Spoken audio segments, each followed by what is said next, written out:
ไหว้สาในปารมีธรรมพระเถระครูบาอาจารย์พระภิกษุสงฆ์สามเณรทุกตนทุกองค์ขอสวัสดีพี่น้องท่านผู้ฟังป้าน้อยป้าหนานป้าอุ้ยแม่อุ้ย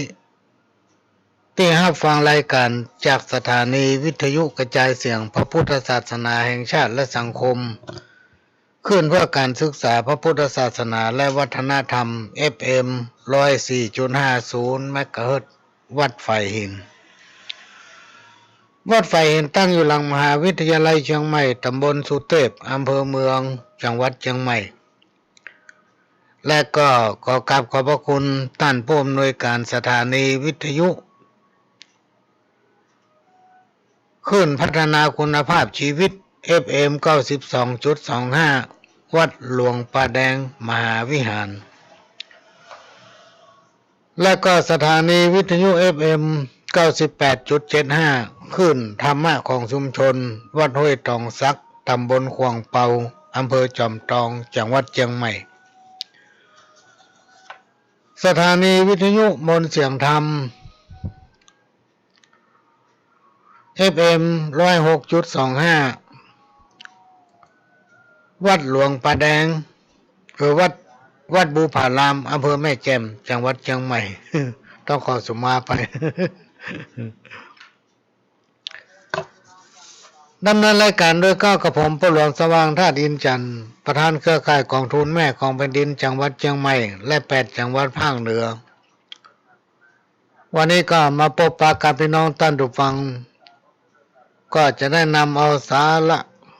สปะร้อยอันปันเรื่องมาเล่าโอ้สู้กันฟังเป็นการเปลี่ยนบรรยากาศหลังจากพี่น้องท่านผู้ฟังได้ฟังสาระสปะจากต่างสถานีช่วงนี้ก็มาฟังขโยมเก่าเจ้าบ้านมาโอ้เป็นกู้เป็นเกมพี่น้องท่านผู้ฟังป้าน้อยป้าหนานป้าอุ้ยแม่อุ้ยหลังจากกินข้าวน้ำข้าวตอนเสร็จเรียบร้อยก็มานั่งยายเม็ดเข้าฟังรายการสาระสปะก็มาเล่าโอ้สู่กันฟังเป็นการย่อยอาหาร ระยะวัน2 วันมานี่ยังแควนน้อยพี่น้องท่านผู้ฟังหันตะวันหันแดดห้องร่างกายก็มีความอบอุ่น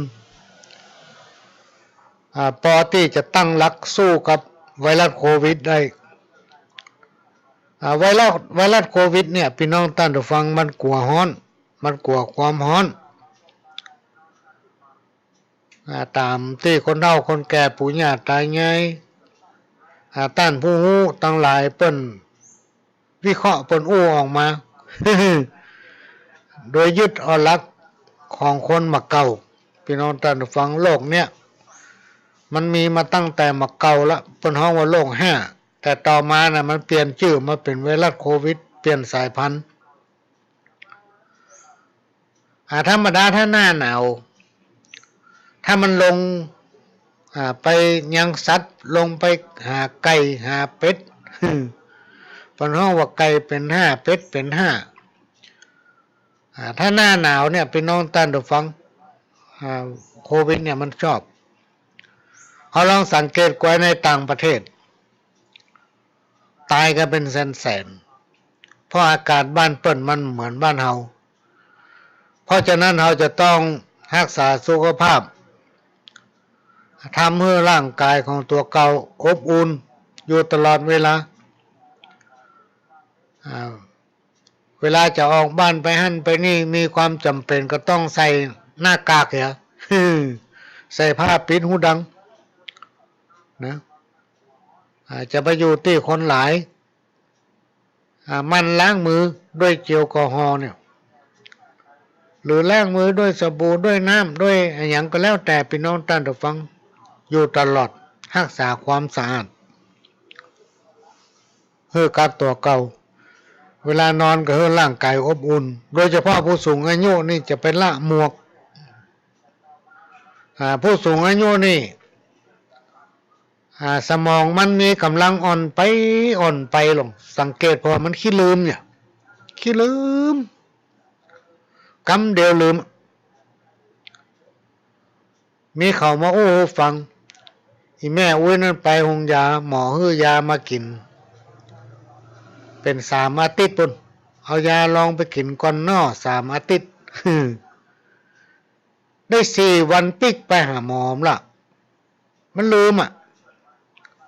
กินข้าวแล้วกินยาได้สักกำปิกมากินยาทำได้สักกำปิกมากินยาทำวันนั้นกินยาเป็น6-7 เตื้อเพราะมันลืมกูลืมกินยากินน้ำละอยู่ไปอยู่มากูลืมกินยากินน้ำไร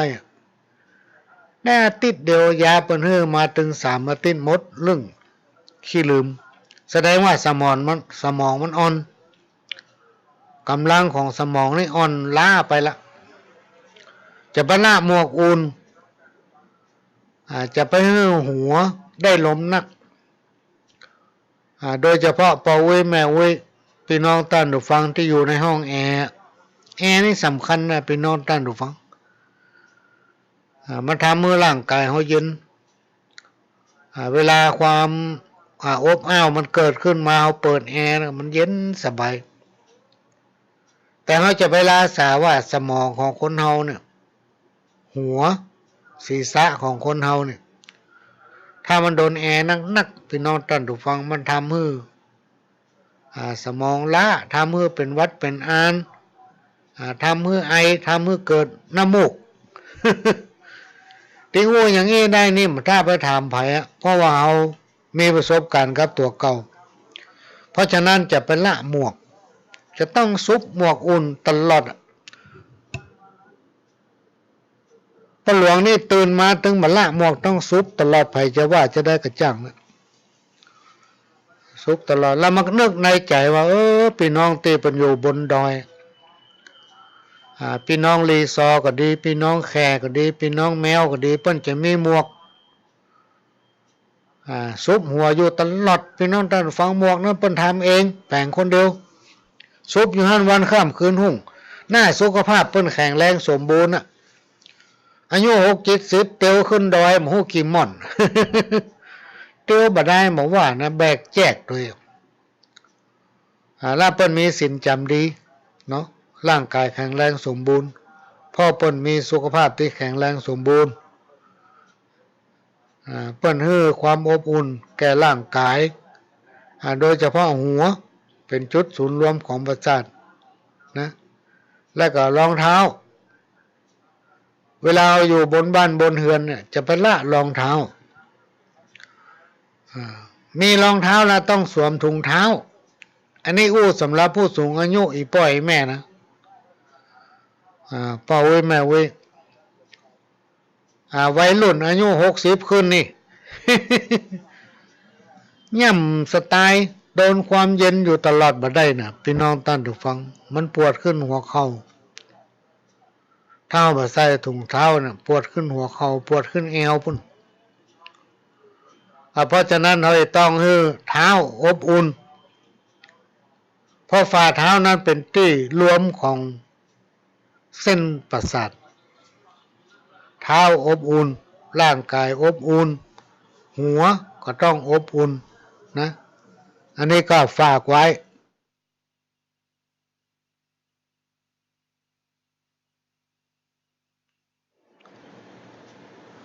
ก็มาเปิดดู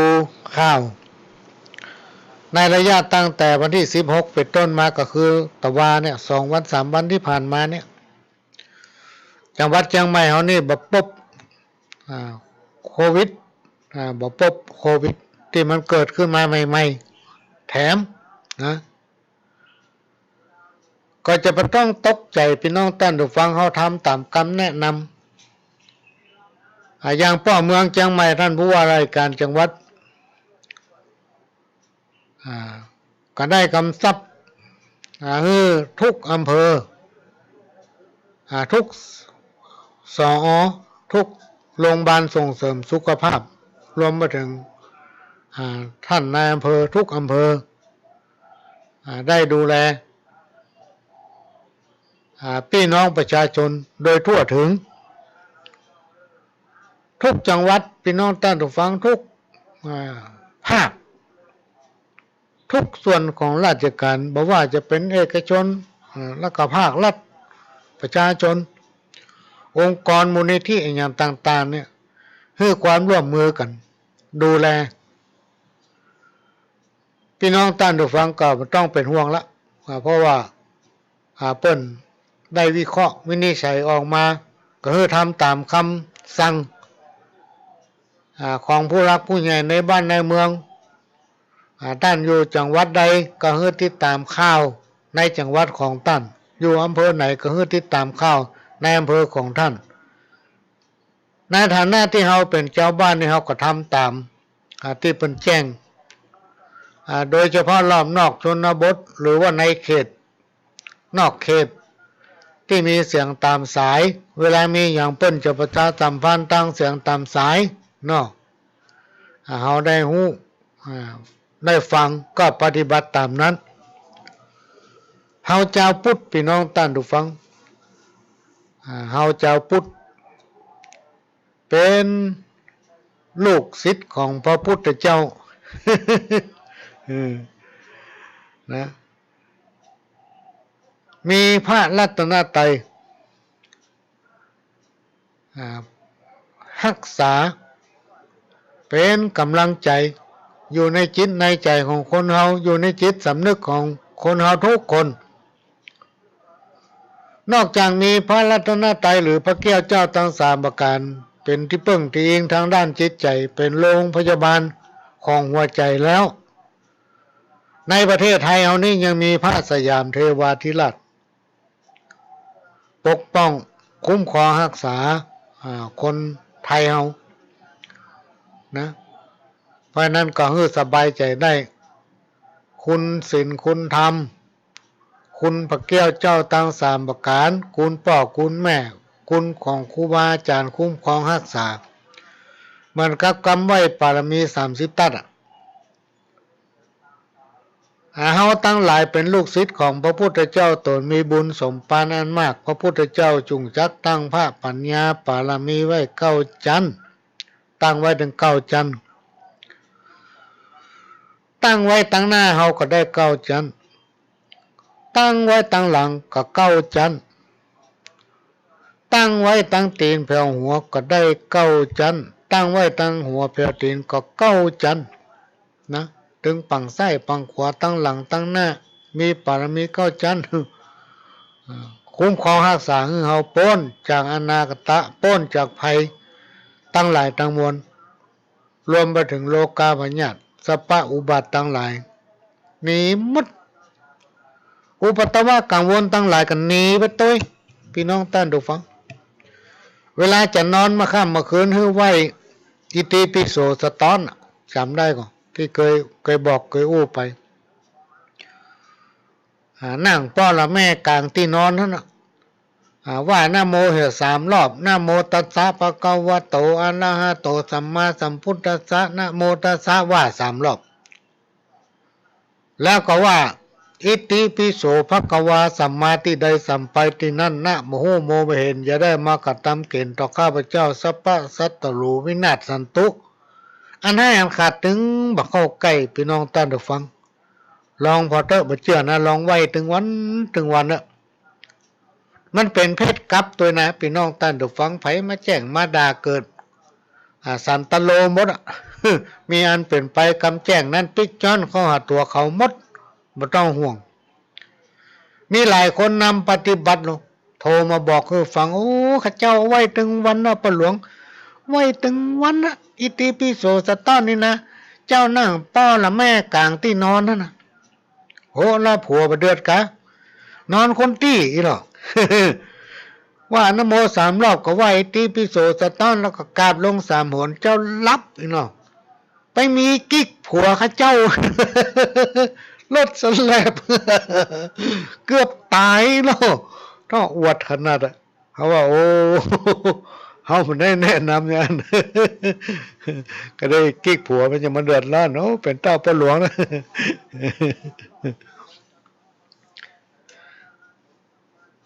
ถ้าอากาศมันเปลี่ยนไปพี่น้องท่านผู้ฟังตอนนี้แต่เจ้านี่ฟังพยากรณ์อากาศว่าวันที่17เนี่ยจะมีอากาศเย็นนี่เนาะทางภาคเหนือตอนบนนี่นะไปวัน2 วันคือมันตามหลักพี่น้องท่านผู้ฟังเปิ้นว่าเดือน4หนาวหน้าเดือน5นี่หนาวตีนหนาวมือลามไปแผ่เดือน6พุ่นนะประเด็นนี้กำลังย่างเข้ามาเดือน5ได้กี่วันนี่ปุ้นปลายกุมภาพันธ์ตามหลักสมัยก่อนนี่ที่เขาเป็นละออนนะปลายกุมภาเนี่ยมันจะเริ่มร้อนนะจะเริ่มร้อนอากาศก็จะเปลี่ยนโควิดมันก็จะหายไปหมดเพราะมันสู้ร้อนมาได้ถ้าใครกินน้ำร้อนนักนี่บัดถ้ากลัวมันใกล้เอาแบบว่าอมแล้วก็เอาพ่นใส่มาห้องงั้นบัดถ้ากลัวโควิดมาใกล้แบบนั้นเนี่ยพี่น้องชาวพุทธเฮาพี่น้องคนดีเฮาทั้งหลาย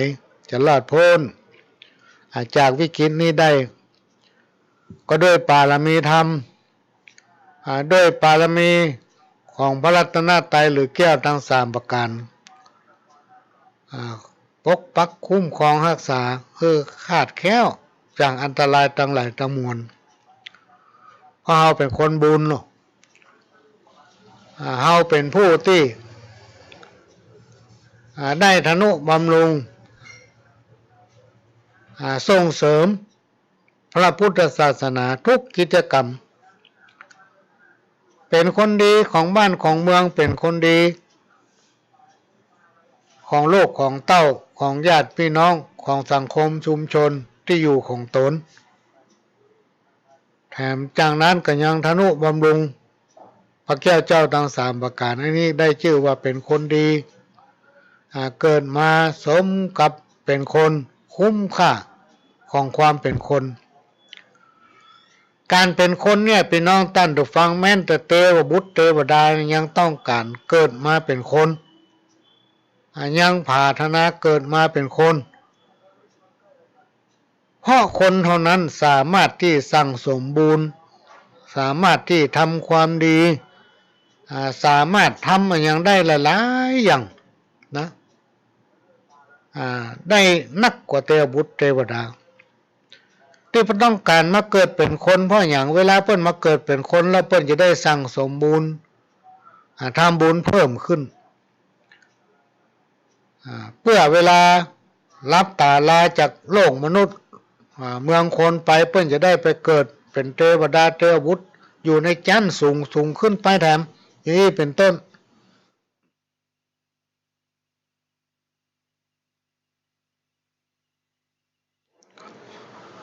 เพราะฉะนั้นเราจะไปปฏิบัติตนอายต่อสรรพสิ่งทั้งหลายทั้งมวลเทวดารักษาตัวเองเทวดาที่พอกวยตัวเฮาก็คือพ่อกับแม่นะคือพ่อกับแม่ลองลงไปก็ครูบาอาจารย์ลองลงไปก็ผู้มีคุณสิ่งตั้งหลายเหล่านี้พี่น้องท่านผู้ฟังลบหลู่ไปได้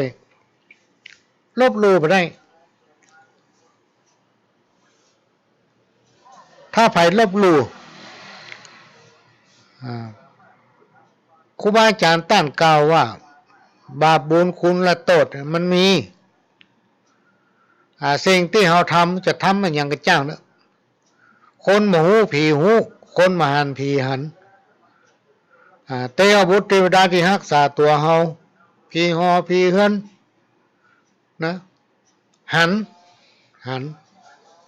ผีปุญญาผีบ้านผีจองที่มักจะมีกรรมกล่าวขานว่าโอ้ผีบ่เอามาแล้วนะผีบ้านขายมันเนี่ยแสดงว่าเปิ้นการแม้นว่าจะมั่งมีแก้แหวงเงินคำขนาดไหนแต่เฮาเป็นคนอักตันยูนะบ่รู้จักบุญคุณบัดเผยแพร่หรือว่าเพื่อแพร่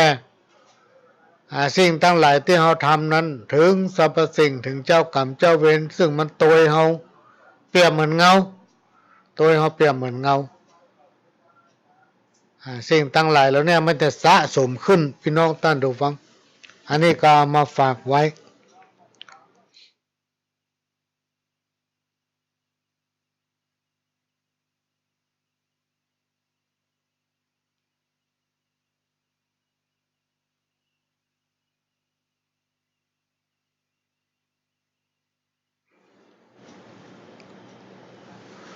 แต่ว่าเนี่ยพี่น้องท่านผู้ฟังก็หลวงลืม มีคนขอเพลงแต่ว่านะขอมาเป็น3-4เพลงนู่นเปิดให้ฟังแล้วโอ้เสียงมันแบบไป ไปกับดนตรีต้องแต่งแล้วมันเป็นเวลาที่มันรายการมันหมดพอดีพี่น้องท่านฟังพระหลวงก็จำเป็นต้องยุติได้ละสวัสดีครับไปแล้วเหรอเปิดเพลงเสียเพลงบอกออกวันนี้ก็มีคนรอฟังนะเพลงตะวานะไอ้ลูกก่อนที่จะนำเอาสาระสปะมาเล่าสู่กันฟังวันนี้ก็จะเพลงตะวามาเปิดให้ฟัง เพราะตะวานั้นเปิดให้ฟังแล้วมันเสียงเพลงบอกออกไปกับดนตรีต้องแต่งวันนี้ก็จะมาเปิดให้ฟังเพลงหนึ่งก็เดี๋ยวก็มาป้ากัน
ก็ผ่านไปพี่น้องท่านผู้ฟังเป็นเพลงเข้าไม่ขาย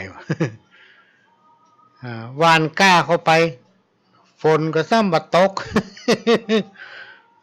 แห้งน้ำแห้งก็เลยทำให้เข้าบ่องวงเนาะขณะนี้พี่น้องท่านผู้ฟังก็กำลังรับฟังรายการสาระสปะร้อยอันปันเรื่องจากสถานีวิทยุกระจายเสียงพระพุทธศาสนาแห่งชาติและสังคมขึ้นเพื่อการศึกษาพระพุทธศาสนาและวัฒนธรรม FM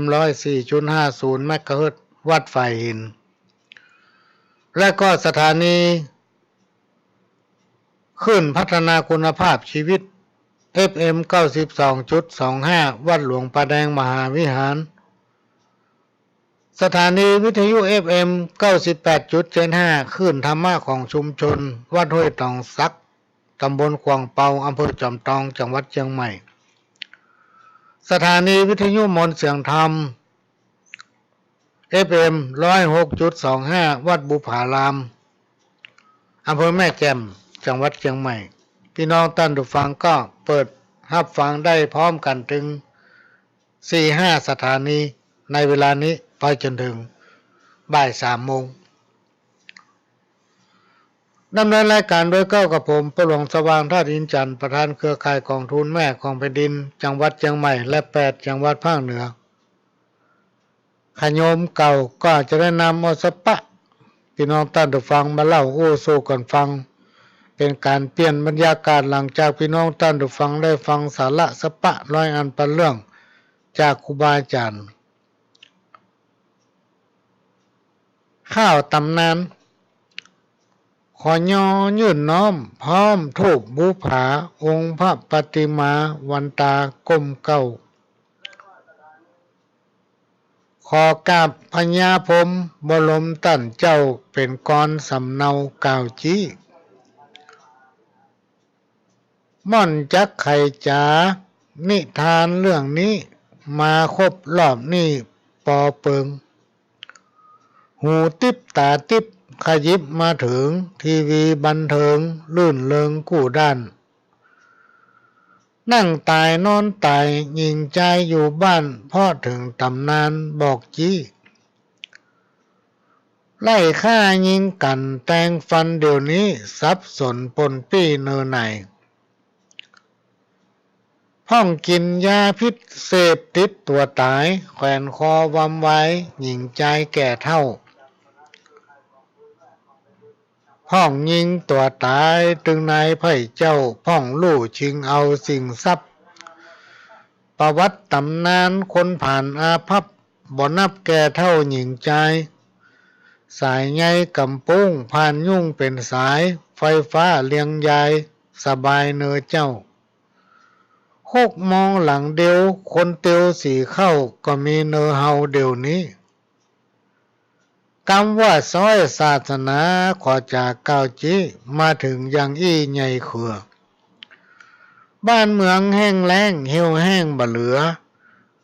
น้ำจักละเหือคนเหนือจักล่องใต้มันมาถึงมาเติงแต่ใส่น้ำแม่ปิงใจขาดน้ำต่างมีบ่มีคนเตียวรถวิ่งเร็วยิ่งล้ำมาถึงจอดจำสังคมลูกเกิดจากต้องปากันห้องเจ้าครับผมสมัยนิยมเจยจมลูกเต้าแผ่นดินเมืองไทยจักไข่บอกเจ้าจักเลี่ยนเปียงเอาเดี๋ยวนี้คน7 ภาษาจังมาบอกจี้มาร่วมดังอี้อาวอาตามพระกล่าวไว้บ่ได้สังกาญาให้ไถนาควายหาบ่ได้งัวควายสูญหายใจควายเมืองใต้เขาละตุมไปแอกงอนคนเฮาสมัยนิสัยใจฮ้อนเขาจ้างลิงค้อนไวไฟเกียนงัวและล้อพอหันที่ไหนซิ่งมอเตอร์ไซค์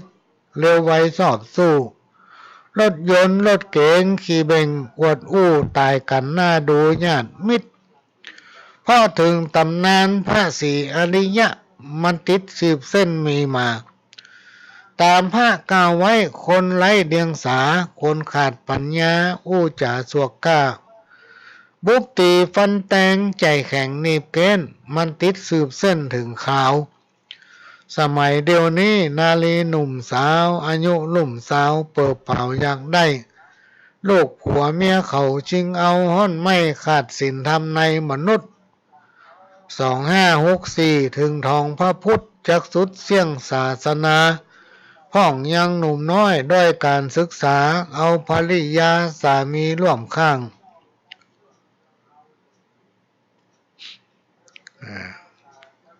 กว่าปีบ่ปอบ่คิดบ่สร้างเลิกละตุมบางบังเงาะ อันนี้เป็นข้าวมันมีมาเป็น100 ปีละพี่น้องท่านผู้ฟังข้าวเนี้ยซึ่งเปิ้นมองการไก่มองไปถึงอนาคตว่าอนาคตวันตั้งหน้าเนี่ยจักใครก็จะออกดอกเนาะบักแข้งเนี่ยสู่จะได้แม่นกินเนี่ยแต่ลูกพี่น้องท่านผู้ฟังสมัยเฮาเป็นละอ่อนต้นบักแข้งมันใช่สูงอีลำเหลือยังเก่งมันก็เพียงเอวเนาะโอ้เดี๋ยวสูงแต่สูงว่าเฮาแงนพอเต็มลำคอเฮาจักใครเนี่ยสมัยก่อนนี่ต้นมันจะใหญ่ขนาดไหนสมบูรณ์อย่างใดเนี่ยมันบ่เคยออกดอกแต่มาปัจจุบันเนี่ยจักใครออกดอกสมัยเฮาเป็นละอ่อนเฮายังเถียงคนเฒ่านะว่ามันจะมีว่าจักใครมันจะออกดอกจะมีว่าหาบ่มีก้ายวันนี้ก็จะนำเอาเรื่องเก่านะมาเล่าให้ฟังทำรอบหนึ่งพี่น้องท่านผู้ฟังซึ่งเมื่อมาละเกี่ยวกับเรื่องการทำบุญบ้านในยุคปัจจุบันเนี่ยบ้านใหม่มันเกิดขึ้นนักโดยเฉพาะบ้านจัดสรรลูกเต้าเหล่าหลานของเขาเนี่ยมีการขยายเฮามีลูกกำเดียวก็มีหลานเฮามีหลานกำเดียวก็มีเหลนมันก็เลยเพิ่มปริมาณของคนนักขึ้นหำเต้าตัว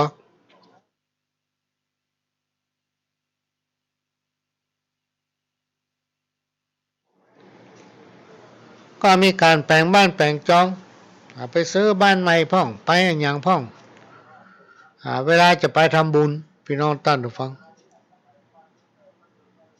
หลายคนมักจะไปหาวันคนเดียวเพราะว่าตอนเนี้ยปฏิทินหลายๆฉบับมันจะมีวันดีวันเสียมันจะมีวันไหนเป็นวันธงชัยวันไหนเป็นวันหัวเลี้ยงหมอนเพิ่นเขียนติดในปฏิทินนั้นหมดท่านก็ไปจองเอาคนเดียวว่าโอ้ข้าจะเอาวันเนี้ยมันดีตามปฏิทินพอถึงเวลาก็ไปหาครูบาอาจารย์ที่วัดไปหาพ่อน้อยพ่อนานพ่ออาจารย์แก้วัดปากก็เราเพิ่นติด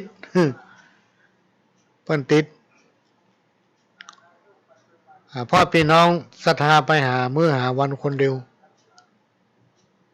ก็แนะนำไปหลายคนละพี่น้องท่านผู้ฟังที่เพิ่นมาหาว่าเวลาเขาจะทำบุญอย่างสัก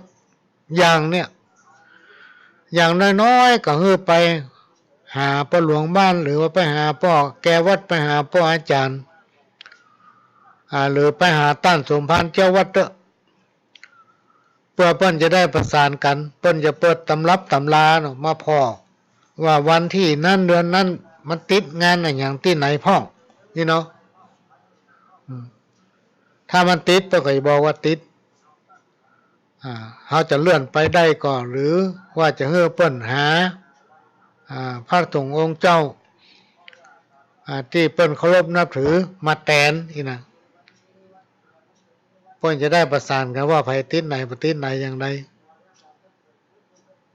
เขาต้องไปหาเปิ้นเป็นดับแรกหลายๆคนบ่ฮู้พี่น้องท่านผู้ฟังว่าทำบุญเนี่ยเปิ้นย่าอย่างพ่องย่าอย่างไรพ่องถึงจะได้ชื่อว่าทำบุญบ้านใหม่ถ้าคนที่บ่เคยเนี่ยบ่ฮู้ว่าเขาต้องมีอย่างพ่องนะ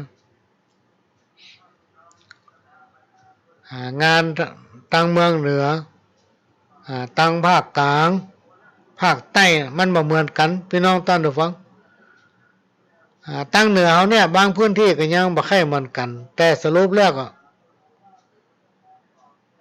พิธีก็บ่แตกต่างกันนักต่อใดมันพลิกแพลกกันไปน้อยเดียวนะงานทำบุญตามเมืองเหนือเขาเนี่ยเกือบจะทุกที่ทุกงานจะไปในทิศทางเดียวกันอายุวันโนสุขังพลังก็คืออยู่เย็นเป็นสุข ถ้าเราไปติดต่อพอถึงเวลามกทายกหรือโปรแกรมวัดอาจารย์เนี่ยเปิ้นจะมาดูแลให้สถานที่ต้องมีอย่างพ้องต้องเตรียมมาอย่างพ้องนะพระอาจารย์นี่ซึ่งเป็นผู้ที่จะมาก้าวนำตาลจะเป็นคนที่ก้าวนำตาลหรือว่าจะมาเป็นพิธีกรดูแลสถานที่จัดสถานที่ให้นะนอกจากเป็นคนนำตาลจะมาแนะนำเนาะแนะนำท่านที่ยังบ่ฮู้เปิ้นฮ้องว่าป้ออาจารย์ตั้งภาคกลางนี่บ่มีป้ออาจารย์นี่นะบ่มีอย่างบ้านเฮาตั้งภาคกลางนี่เปิ้นจะห้องเจ้าหน้าที่ เจ้าหน้าที่เวลาจะทำอย่างนี้ไปติดต่อเจ้าหน้าที่เจ้าหน้าที่ก็จะเป็นอาจารย์ภายในตัวเขานะบ่มีขันตั้งอย่างบ้านเฮาตั้งภาคเหนือล้านนาวเนี่ยเพิ่นจะมีขันตั้งตามขนบธรรมเนียมจารีตประเพณีพื้นบ้านล้านนาของเราทำสมมุติเรานิมนต์ทุกเจ้า5 ตนก็จะบวกกุจารแป้มทำคนหนึ่งเป็น6เนาะเป็น6 7พระพุทธนะ8พระธรรมนะเพราะอาจารย์เนี่ยจะเป็นคนกล่าวนำไหว้พระสมทานศีลเพราะอาจารย์จะเป็นผู้กล่าวเวรตาลนะจะกล่าวเวรตาลตามประเพณีที่เราปฏิบัติก่อนที่จะมีการถวายปัจจัยหรือทายทานเมื่อพระสงฆ์องค์เจ้าไปถึงบริเวณบ้านใหม่แล้วเพิ่นจะทำพิธีถอน4 แจงบ้านนะพระเถระตนที่เป็นประธานสงฆ์องค์หนึ่งเพิ่นจะขึ้นไปบนบ้านเจ้าบ้านก็ขึ้นไปประเคนขันตั้งพร้อมกับสตวงถอดน้ำอันหนึ่งที่บนบ้านแล้วก็ลงมาตั้งลุ่มพระผู้ที่เป็นประธานสงฆ์ก็จะห้าบขันตั้งแล้วเพิ่นจะถอนสตวงนั้นก็นำลงมาวางตั้งนอกบ้านตัวเก่าขณะที่พระสงฆ์4 รูปจะถอนรอบบ้านถึง4 แจงบ้านเนี่ยเจ้าบ้านเจ้าเฮือนก็ต้องออกโมดออกจากบ้านแล้วก็นำเอากระทงที่พระสงฆ์องค์เจ้าตั้นถอนนั้นไปไว้ทางนอกบ้านทั้งหมดเสร็จแล้วก็มาตั้งพร้อมกันที่หน้าบ้านพี่น้องท่านผู้ฟังมายืนรวมกันอยู่ที่นั่นเจ้าบ้านเจ้าเฮือนแขกญาติพี่น้องที่เคารพนับถือที่เขาเชิญเปิ้นมาเมื่อพระสงฆ์องค์เจ้าเปิ้นขึ้นไปอยู่ที่นั่งของตนบนอาสนะบนบ้านเสร็จเรียบร้อยถ้าหมู่เฮาพร้อมแล้วก็อาจารย์ก็จะให้สัญญาณพระเถระครูบาอาจารย์ก็จะได้ชัยยันโตเพื่อความเป็นสิริมงคลกับผู้เป็นเจ้าของบ้านหลังใหม่หลังนั้นพร้อมกับบรรดาญาติมิตรลูกเต้าเหล่าหลานที่ขึ้นอยู่บ้านใหม่ในวันนั้นเพิ่นจะชัยยันโตพรมน้ำมนต์ให้เขาก็ขึ้นไปนั่งอยู่หน้าพระสงฆ์องค์เจ้าที่เขานิมนต์มาก็ว่าต้องเพราะว่าพระวงศ์จะไปครับแขกจะไปนั่นไปนี่โทรศัพท์ก็ปิดเถียกรรมหนึ่งใช้เวลาประมาณ30 นาทีเมื่อพร้อมแล้ว ผู้ที่เป็นเจ้าบ้านผู้ที่เป็นเจ้าภาพก็จะได้จุดเทียนธูปบูชาพระรัตนตรัยพ่ออาจารย์ก็จะได้กล่าวนำไหว้พระสมทานศีลมาแฮบศีลเสร็จเรียบร้อยพ่ออาจารย์ก็จะอาราธนาพระปริตรพระเถระครูบาอาจารย์จะได้เจริญพุทธมนต์เพื่อความเป็นสิริมงคลแก่ครอบครัวบ้านหลังนั้นนะเมื่อพระเถระครูบาอาจารย์พระสงฆ์องค์เจ้าเจริญพุทธมนต์เสร็จเรียบร้อยจะมีการสืบชะตาหรือว่าสืบแล้วแต่เสร็จเรียบร้อยแล้วพ่ออาจารย์เพิ่นก็อาจจะแจ้งเจ้าภาพว่ากำเดียวหลังจากครูบาอาจารย์เพิ่นพักหายเหนื่อยสันน้ำสันยังเสร็จเรียบร้อยเพิ่นจะแสดงธรรมเทศนาแบบพื้นเมืองล้านนาเขาเนี่ยนึ่งกันเนอะเพื่อความเป็นสิริมงคลแก่เจ้าบ้านเจ้าเหือนนะเสร็จหลังจากนั้นพ่ออาจารย์ก็จะให้เจ้าภาพนั้นจัดแจงเตรียมปัจจัยและกวดตานมาตั้งต่อหน้าพระเถระครูบาอาจารย์หลังจากนั้นก็จะได้ก้าวสู่มาขวดตานคือการขอขมาเครื่องไทยทานเนื่องจากว่าพี่น้องศรัทธาพุทธบริษัทล้านนาชาวพุทธเฮาทั้งหลายเนี่ยต่างก็มีจิตใจใฝ่บุญใฝ่กุศลเป็นส่วนมากในขณะที่ตกแต่งดาของกินของทานนั้นอาจจะมีความประมาทด้วยความบ่ตั้งใจตึงตั้งกายวาจาและใจนะพลาดเผลอลบหลู่ดูหมิ่นของทานเนาะอันนี้เป็นความจริงเนอะพี่น้องท่านฟังที่ฟังเนี่ยถ้าเรามีความเชื่อถ้าว่าเรามีความเชื่อในสิ่งทั้งหลายเหล่านี้มันจะได้เป็นทานที่บริสุทธิ์ทานที่เกิดจากใจ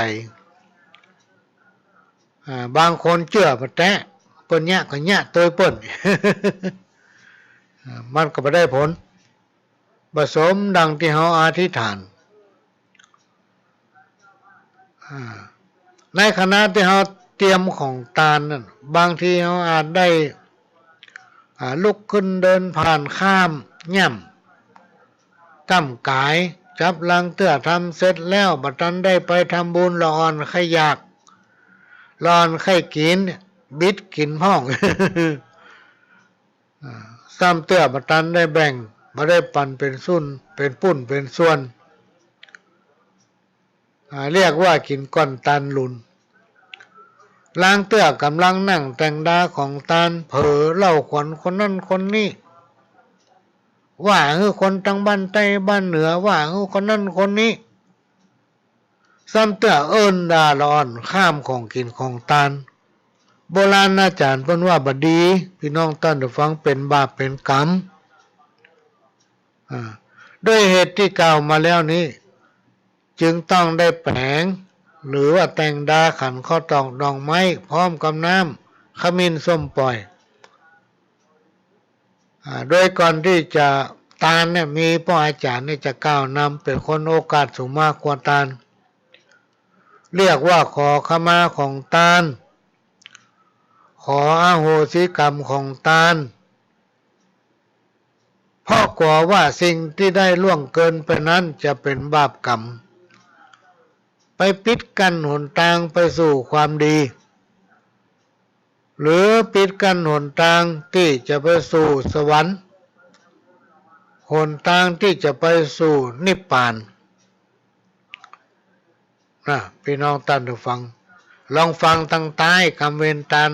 คำสุมาควตานของพระอาจารย์เปิ้นจะว่าเฮาได้ล่วงเกินด้วยกายกัมมังด้วยวจีกัมมังด้วยมโนกัมมังสัญชิจะโตสังอสัญชิตะโตสังอติตะโตสังอนาคตะโตสังปัญจุปันนะโตสังสัพพังโตสังขมันตุโนเฮาจะได้ล่วงละเมิด ของกินของทานด้วยกายก็ดีด้วยวาจาด้วยคำปากหรือว่าด้วยใจด้วยตั้งใจก็ดีบัดตั้งใจก็ดีนะกลัวเป็นบาปเป็นกรรมนะอนาคตไปหน้าพี่น้องท่านผู้ฟังและก่อนน้ำคอมเมนต์ส้มปล่อยป้าผมของกินของทานนะหลังจากนั้นพ่ออาจารย์เพิ่นจะได้เป่าเทวดาคือเชิญเทวดาให้มาห้ามหัวว่าบัดนี้ลูกเต้าเหล่าหลานนายนี่พร้อมกับลูกเต้าพร้อมกับญาติมิตรญาติกาพี่น้องจะได้ทานเนอะในสมัยก่อนเวลาเปิ้นจะกินจะทานอย่างตั้งหลายเราเนี่ยเปิ้นจะได้กล่าวเป่าเทวดาให้หูเป็นต้นว่าเมื่อเจ้านี่อาจจะมีการขึ้นเต้าตั้งสี่เพื่ออัญเชิญเต้าตั้งสี่อันมีพระอินทร์พญาอินตาธิราชซึ่งเป็นเจ้าเป็นใหญ่แก่เทวดาทั้งหลายจะได้ส่องหูเล็งหันจะได้รับหูเต้าตั้งสี่ถึงสี่ทิศจะมาร่วมอนุโมทนานะนอกจากนั้นก่อนที่เขาจะทำบุญก่อนที่เขาจะถวายทานพวกก็จะเป่าเทวดาหำรอบหนึ่งโดยอัญเชิญเทวบุตรเทวดาทั่วจักรวาลพี่น้องท่านผู้ฟังบอกว่าจะที่รักษาอากาศกว้างจักรวาลภัยพนมแผ่นดินโขมตัวทุกดาวคงเขตเต้าดันดงลีรักษาอยู่ในนาทีนั่นน้ำทุกเถินถ้ำสันสรี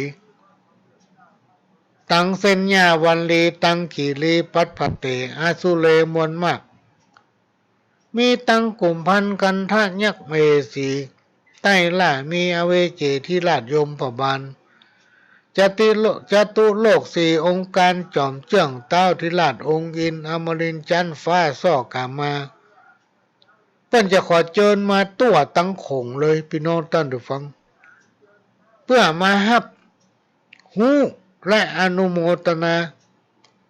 ลวดเป็นสักขีพยานแห่งมุลศรัทธานั้นว่าโอ้เขาตั้งหลายเหล่านี้ได้เฮือกินเฮือทานได้บำเพ็ญทานในกาลวันนี้นะจะได้เอาข่าวเนี่ยไปถวายพระอินทร์เจ้าฟ้าเพื่อเป็นสักขีพยานในการบำเพ็ญทานนะต่อมาเมื่อพระสงฆ์องค์เจ้าเถระครูบาอาจารย์ปอนเสร็จเรียบร้อยก็จะมีการแผ่เมตตาตามโบราณประเพณีหีบห้อยที่เราร่วมปฏิบัติสืบตามกันมาจะมีการแผ่เมตตากุศลตั้งหลายที่เราได้ร่วมกันทำในขณะนั้นเพิ่นจะฝากไปหามาเหสีกาเทวบุตรเทวดารักษายังวัดวาอารามเป็นเก้าเทวบุตรเทวดาอันรักษาเกหะหอเรือนบ้านและก็เมืองฝายรักษายังนาทีนั่นน้ำทุกทันถ้ำและคูหาตึงลุกขะเทวดาปัตปตาเทวดาอากาสะเทวดา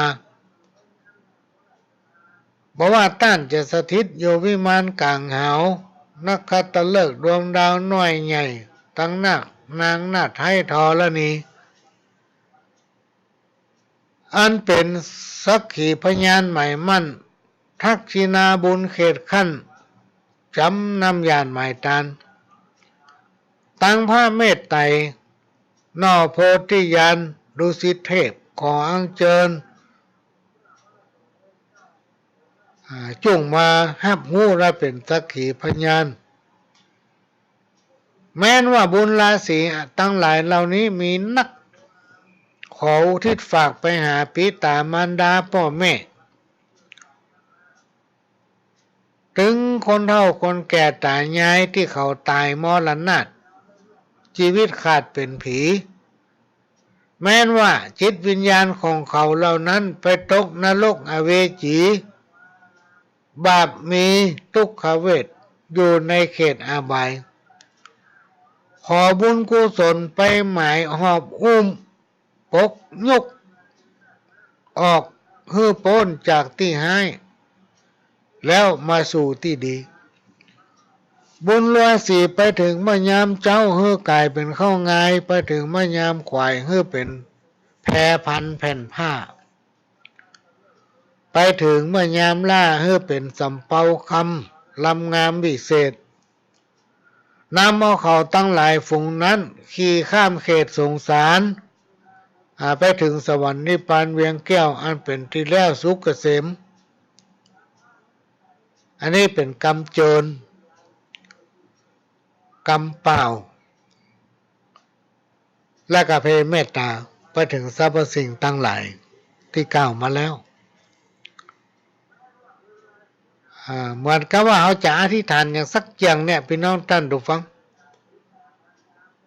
เขาจะต้องไปตรวจน้ำเนี่ยขณะที่เขาตรวจน้ำเนี่ยพี่น้องท่านดูฟังครูบาอาจารย์เพิ่นบอกว่าบดีอธิษฐานเข้าตัวเก่าเนยเขาลองสังเกตพ้องเวลาพระเปิ้นฮื้อปอนเพื่อจะว่ายะถาสปีนเพิ่นจะบอกว่าถ้ายะถาเนี่ยฮื้อหยาดน้ำเนยหมายถึงว่าอุทิศผลบุญฮื้อสรรพสิ่งเจ้ากรรมเจ้าเวรบรรพบุรุษผู้ที่ตายเก่าเน่าเมื่อนี้ก็ตั้งเจตอธิษฐานไปนะยะถาฮื้อผีสปีฮื้อคนเป็นว่าอันเนาะกามาว่าต่อการตรวจน้ำเนี่ยพี่น้องท่านผู้ฟังเฮาก็อุทิศถึงเทวบุตรเทวดาที่รักษายังตนตัวเองเฮาฮักสายังบ้านยังจองยังครอบครัวหอเฮือนแล้วก็ขออุทิศเพื่อแผ่หน้าบุญอันนี้แม่นมันนักหนาป้าป้านกับแบ่งเพื่อปั่นเนื้อสรรพสัตว์สรรพสิ่งทั้งหลายทั้งมวลมันต้องอธิษฐานว่าขอข้าเจริญนะถูกหวยวันนี้ ก็เรียกมันนึงได้คนเดียวมันพี่น้องตันดูฟังอธิษฐานเพื่อคนทั้งหลายเป็นสุขเป็นสุขจงเป็นสุขเป็นสุขเถิดเนี่ยอย่าได้มีเวรมีกรรมซึ่งกันและกันเลยเมื่อเขาเป็นสุขหน้าบุญที่เขาได้ตั้งจิตอธิษฐานนั้นจะนำเอาผลกุศลทั้งหลายปิกมาหาเราเองเหมือนกับกรรมโบราณที่เพิ่นบอกว่าการที่เราทำบุญนั้นบางคนก็หวังจะได้บุญต้องได้บัดเดียวเนี่ย บุญมันไม่ใช่มีตัวมีตนพี่น้องท่านผู้ฟังบางคนเอาซ่าไปนึกว่าจะหาปิกบ้าน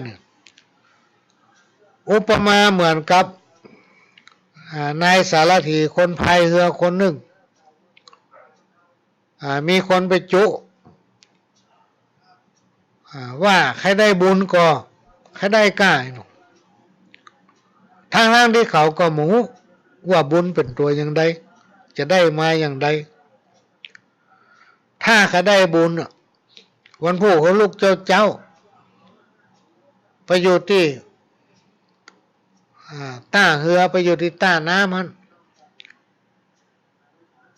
แล้วมันจะมีพระธุดงค์ตนหนึ่งเพิ่นจะผ่านมาทางนั้นก็เฮือน่ะฮับเปิ้นฮับทรงเปิ้นแล้วมันจะได้บุญ ด้วยความที่เขาได้บุญน่ะพี่น้องท่านผู้ฟังแต่โมโหว่าบุญคือตัวอย่างใดน่ะก็ไปทำอย่างนั้นน่ะตีสี่ลูกละไปทำความสะอาดเรือที่ต้าน้ำแห่งนั้นพอใกล้จะตีห้าก็มีพระธุดงค์รูปนุ่งเดินออกจากป่าข้างตังมาแกก็อาสาจะไปส่งทั้งที่พระเพิ่นก็บอกแล้วนะโอ้อาตมามีปัจจัยเนอะโยมเป็นพระมีกบาทเนี่ยที่จะไปบิณฑบาตคำเดียวเนี่ยว่าเป็นหยังเขาจะเอาบุญ ดีละโยมก็เนี่ยเขาจะเอาบุญฮือเนอะพอส่งพระตุดงค์ข้ามน้ำไปแล้วก็อยู่ที่เฮือรอตึมไปไหนพอพระธุดงค์เปิ้นบิณฑบาตเสร็จเปิ้นก็ปีกมาเพื่อจะมานั่งเหือละข้ามไปที่เก่าเขาก็ห้าบเอาพระธุดงค์องค์นี้จากฝั่งนั้นปิกมาที่เก่าก่อนจะลงเหือพระธุดงค์เปิ้นก็บอกว่าโยมข้าได้บุญแม่นก็อาตมาก็ขอโยมน่ะได้รับบุญตามที่โยมมีความมุ่งหวังอยากได้สำเร็จในสิ่งที่ปรารถนาพ้นเสียจากโลกาพยาธิอายุมันยืนยาวเนออายุวโนสุขังปะลางเฮียแล้วก็เตียวจากไป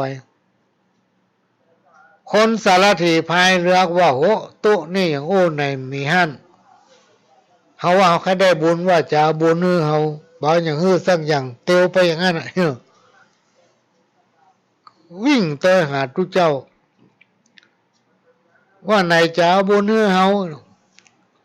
โอ้ก็ฮือตะกี้แล้วโลสุขกายสุขใจอายุมันยืนยาวปราศจากโรคภัยไข้เจ็บอายุวโนสุขังพลังอนากาบุญบ่ใจบ่เอาเนี่ยโอ้ลูกเอาถุงยามทุกเจ้าเพื่อจะโค่นเอาบุญนะจะโค่นเอาส่วนบุญว่ะโค่นอย่างได้กรรมมีทุกเจ้า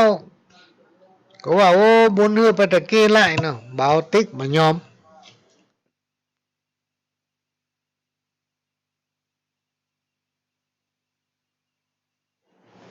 ขอฟัดเวียงลูกเอาบุญทุกเจ้าไปจ้างย่างใดกดขี้มูกออกมาได้ก้อนหนึ่งกิ๊กอันยืนฮืออ้อเขาได้ก็เอาไปเหรอแค่นั้นนะพี่น้องตาดูฟังกรรมมาพอโอ้บุญเป็นตัวอย่างอี้บ่ได้แล้วนี่ลั่นอันน้อยเดียวจะไว้ที่ไหนก็กลัวหายเอาอมดีกว่าเนาะโอ้เก็มมันกว่าบุญนี่เก็มมันเถอะบุญอยู่ที่ใจเฮาพี่น้องท่านผู้ฟังถ้าเราทำอย่างไปแล้วเฮาสบายอกสบายใจอันนั้นแหละเป็นบุญแล้วมันจะมาหาเฮาเรื่อยๆถ้ามือตกน้ำอะไรตกไฟบ่ไหม้สุขกายสุขใจอยู่ในก็เป็นสุขกินก็เป็นสุขนอนก็เป็นสุขนั่นแหละคือคนบุญบุญมันมีตัวมีตนเพราะมันอยู่ที่ใจเฮาครูบาอาจารย์เปิ้นถึงบอกว่าเวลาเราจะไหว้พระสวดมนต์เนี่ยต้องอาบน้ำชำระเหงื่อใครให้สะอาดแต่งตัวให้เรียบร้อยแล้วก็นั่งไหว้พระหมายถึงว่าพร้อมด้วยจิตใจทำด้วยความบริสุทธิ์เมื่อเราตั้งจิตอธิษฐานจักสำลิดผลทุกอย่างพี่น้องท่านผู้ฟังมันจะมีฤทธิ์มีเดชหรือว่ามันมีฤทธิ์มีเดชอยู่ที่ตัวของเขานะถ้าใจเขาตั้งมั่นทำอะไรอย่างก็สำเร็จถ้าใจบัดตั้งมั่นพี่น้องท่านผู้ฟังนั่งภาวนา10 วันก็บ่สำเร็จถ้าใจเขาตั้งมั่นแต่ถ้าใจเขาตั้งมั่นในแง่อย่างก็สำเร็จผลมีความสุขถึงกายถึงใจประการสำคัญที่เคยอู้ไปเนี่ยคือปล่อยวางคือวางเฉยมีพรหมวิหารสี่พี่น้องท่านผู้ฟังจำไว้เถอะพรหมวิหารสี่เมตตากรุณามุทิตาอุเบกขาแล้วคิดเสียว่านิจจังทุกขังอนัตตาในโลกมนุษย์ของเขาเนี่ยมันมีอย่างที่เป็นของเขาสักอย่างนะอันใดก็เป็นใจของเขาเนื้อตัวที่เขามีอยู่ถึงวันเนี่ย ซ้อหากินมาเลี้ยงร่างของตัวเก่าเนี่ยได้วันแต่ได้ก็บ่พอ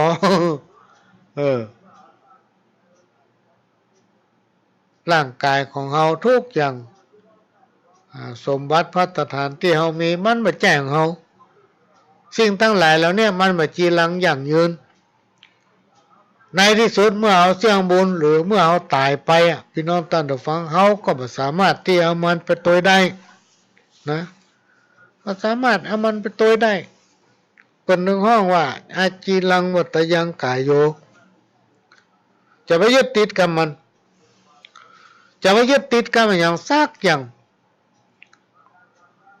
ถ้าภัยหลงแล้วไปยึดติดจะเกิดทุกข์คือทุกข์ทางใจบางผู้บางท่านมีทุกอย่างก็ยังทุกข์ทางใจอยู่เพราะเขาบ่ปล่อยวางนั่นเองร่างของเราที่เรามาใส่อยู่เนี่ยพี่น้องท่านผู้ฟังเวลาเราถอดจิตหรือว่าตายไปก็เหมือนกับต้นไม้ที่มันก้นลง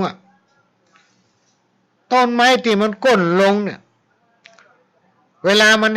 ก้นลงไปแห้งไปแห้งไปเปิ้นยังเอามาใช้ประโยชน์ได้เป็นหลัวดังไฟเอาไปเผาถ่านเนี่ย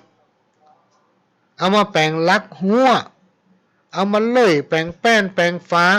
แปลงคือแปลงแปรเป็นเสาหัวเสาเฮือนได้แต่คนเขาเนี่ยพี่น้องท่านผู้ฟังเวลาตายไปแล้วเนี่ยแม้แต่กระดูกบ่ได้ยังบ่ฮือเอามาใกล้บ้าน มีไผ่พ่องเอาหัวกะโหลกคนมาไว้หิ้งปู่เจ้าอันนี้หัวอีป้อนี่หัวอีแม่นี่หัวอ้ายนี่หัวหลานเฮาเนี่ย เขาจะเล่าว่าโอ้คืดคืดเป็นตัวอย่างไรหมูเป็นอุบาทเป็นภัยเป็นภัยแม่นแต่กระดูกก็ยังเอาไปตุ๊บใส่เฝ้าจิบุ้มแตกกระจายไปหมดบางเตื้อบางทีเอาไปลอยน้ำลอยไปเจ้าว่าลอยดีๆนะตุกก้นหม้อมันหัวก็ได้จมลงไปพุ่นคืนไปสู่ธาตุไปสู่ความเป็นธรรมชาติก็คือดินน้ำไฟลมร่างของคนเราเนี่ยใช้ประโยชน์ไม่ได้สักอย่างให้ก็ลองเอามาตั้งอยู่หน้าบ้านกะอันนั้นซากศพของอีพ่ออีแม่ให้ถึงมาใกล้กันแล้วเนี่ยเราจะไปยึดติดพี่น้องท่านผู้ฟังสิ่งตั้งหลายตรงเนี้ยเพื่อพิจารณาอยู่เนืองๆว่านั่นมันแจ้งเฮานี่มันแจ้งเฮาคนที่มันผิดเดือดร้อนกันถึงวันเนี่ยเพราะว่าเขาไปยึดติดอันนั้นของกูอันนั้นของมึงอันนั้นเป็นพวกคนนั้นอันนี้เป็นพวกคนนี้โดยบอกวางเฉยบ่ทำในสิ่งที่ถูกต้องบ่แปลงใจให้เปิ้นคนอื่นนะถ้าเอาปล่อยวางเหี่ยความสุขก็จะเกิดขึ้นกับตัวท่านเองถ้าเอาบ่ปล่อยวางความทุกข์ก็จะสะสมขึ้นในอกในใจของท่านความทุกข์ความเครียดความโกรธอย่างตั้งหลายเหล่านี้ทำให้กินบ่ได้นอนบ่หลับอยู่ในกำเป็นสุข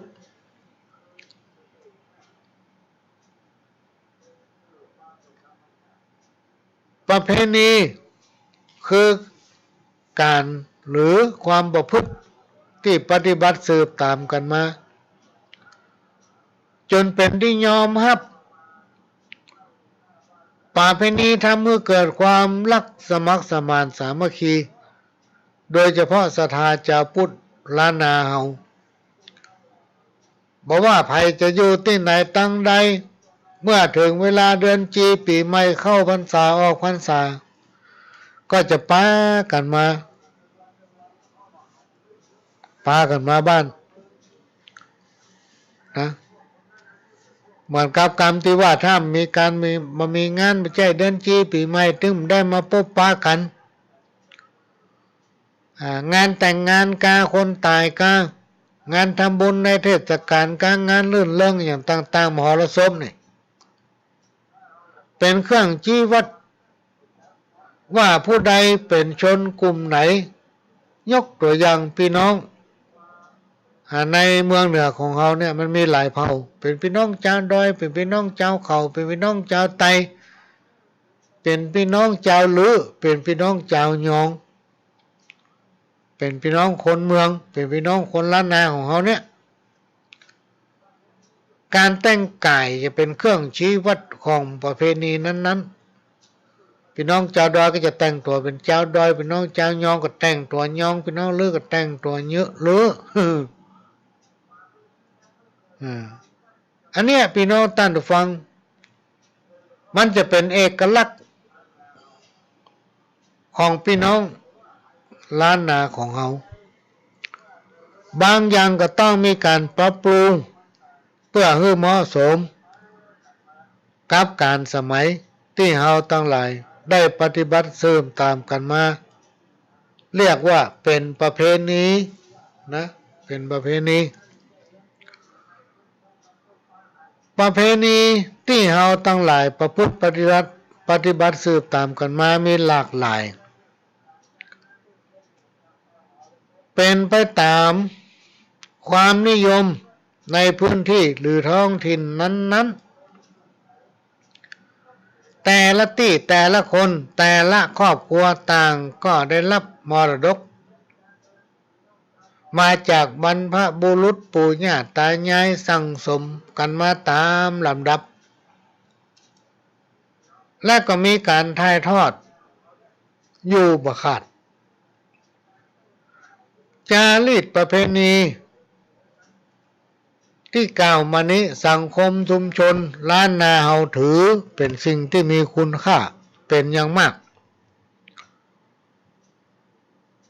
ถ้าหากใครคนใดฝ่าฝืนหรือว่างดเว้นบักกระทำตามถือว่าเป็นการกระทำผิดจากฮีตห้อยประเพณีผิดจากจารีตประเพณีที่กล่าวมานี้สิ่งทั้งหลายที่กล่าวมาแล้วนั้นเป็นเรื่องที่เกี่ยวโยงถึงศีลธรรมที่คนเฮาทั้งหลายมักจะได้ยินคำว่าวัฒนธรรมประเพณี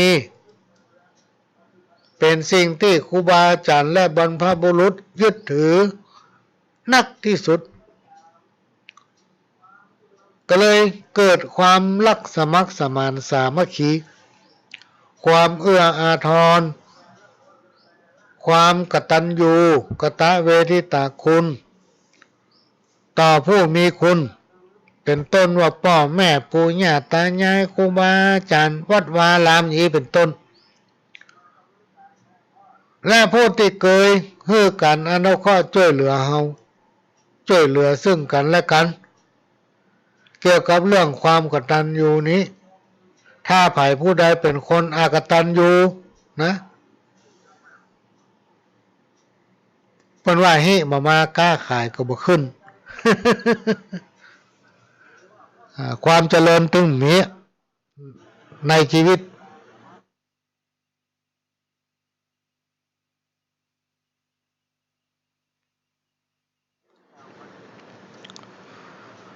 เฮาก็ต้องสืบเหตุตามหอยที่พ่อแม่ปู่ย่าตายายเฮาพี่น้องท่านฟังเพิ่นปฏิบัติสืบตามกันมานะเพิ่นปฏิบัติอย่างไรเฮาก็ปฏิบัติอย่างนั้น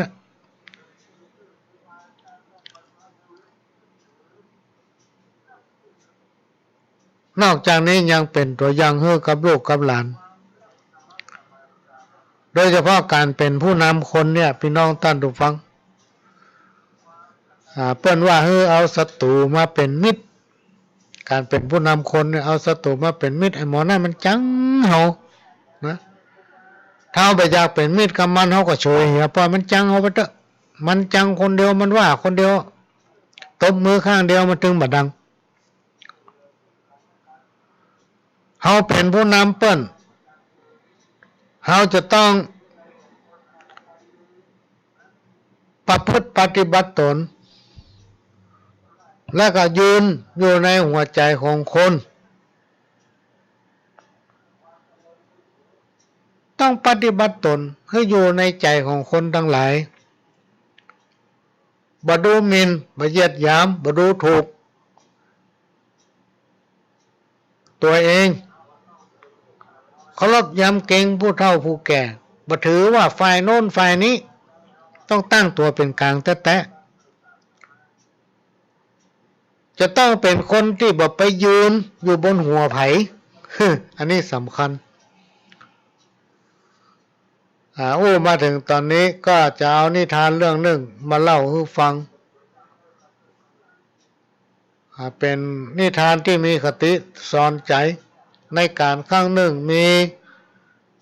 ลูกชายของพญาเจ้าเมืองคนหนึ่งชื่อว่ามานพอยู่มาวันหนึ่งเจ้ามานพก็เดินทางไปหาผู้วิเศษท่านหนึ่งเพื่อจะขอทำนายลักษณะของผู้ที่จะมาเป็นภรรยาของตนพอเดินทางไปถึงอาสมของผู้วิเศษเขาก็ไปกราบไหว้แจ้งความประสงค์ว่าตัวเองน่ะต้องการมาหาผู้วิเศษเพื่อจะถามว่าในอนาคตวันตั้งหน้าเนี่ยจะได้ใครมาเป็นภรรยาในขณะนั้นผู้วิเศษเปิ้นหูด้วยญาณของเปิ้นแล้วเปิ้นก็ถามมานพว่าระหว่างทางที่เดินทางมาหาเฮาเนี่ยได้ปะพบกับไผ่พ่องเจ้ามานพก็ตอบว่าไม่ได้ปะพบกับไผ่เลยผู้วิเศษก็ตอบว่าในขณะที่เจ้าเดินทางมานั้นเจ้าได้หันทาสของป้อเจ้ากอกำลังเกี่ยวหญ้าอยู่ในไร่แม่หญิงคนนั้นจะเป็นภรรยาของเจ้าในอนาคต เมื่อมานพได้หูดังอันพี่น้องท่านฟังเขาก็เกิดความบ่สบายใจเพราะแม่หญิงคนนั้นเป็นคนต่ำต้อยเป็นคนใจของป้อเกี่ยวหญ้าให้งัวให้ควายให้ม้าอยู่หลังบ้านบ่มีขกุลมดเงาเป็นลูกกำพร้าต่างหากต่อมาเจ้ามานพก็ได้หนีออกจากเมืองเพื่อจะหนีไปยังที่ไกลบ้านไกลเมืองก็ต้องได้ได้พบกับแม่หญิงที่เป็นคนเกี่ยวหญ้า ในบ้านของตัวเองเพื่อจะไปแสวงโชคลาภเอาเมียตั้งหน้าวันเถอะจะไปตั้งรักตั้งฐานตั้งหน้าดีกว่าหนีออกบ้านออกเมืองไปเป็นเวลาหลายปีหลายเดือนในเวลาต่อมาพญาเจ้าเมืองได้พิจารณาเห็นว่าหญิงสาวคนนั้นเป็นคนดีรูปร่างหน้าตาก็สวยงามต้องตาถูกใจหรือถูกจัตตาของพญาเจ้าเมืองก็ปากขึ้นว่านางเอ๋ยข้าขอนางมาเลี้ยงดูตั้งแต่น้อยล่ะเอามาเป็นลูกบุญธรรมซึ่งนางเป็นสตรีที่มีกิริยาอุปนิสัยเรียบร้อยมีความเป็นผู้ดีเป็นพื้นฐานมีความงดงามยิ่งกว่าเดิมเรียกว่าเป็นกุลสตรีที่จะหาหญิงใดมาเทียบมาได้เวลาผ่านไปหลายปีมานพลูกของพญาเจ้าเมืองเดินทางกลับมาบ้านมาเมืองตัวเก่า ก็ได้พบหันหญิงสาวที่เคยเป็นทาสมาก่อนนั้นระหว่างทางก็เกิดความหลงรักขอเป็นภรรยากับป้อพญาเจ้าเมืองป้อพญาเจ้าเมืองก็เลยจัดแจงเพื่อได้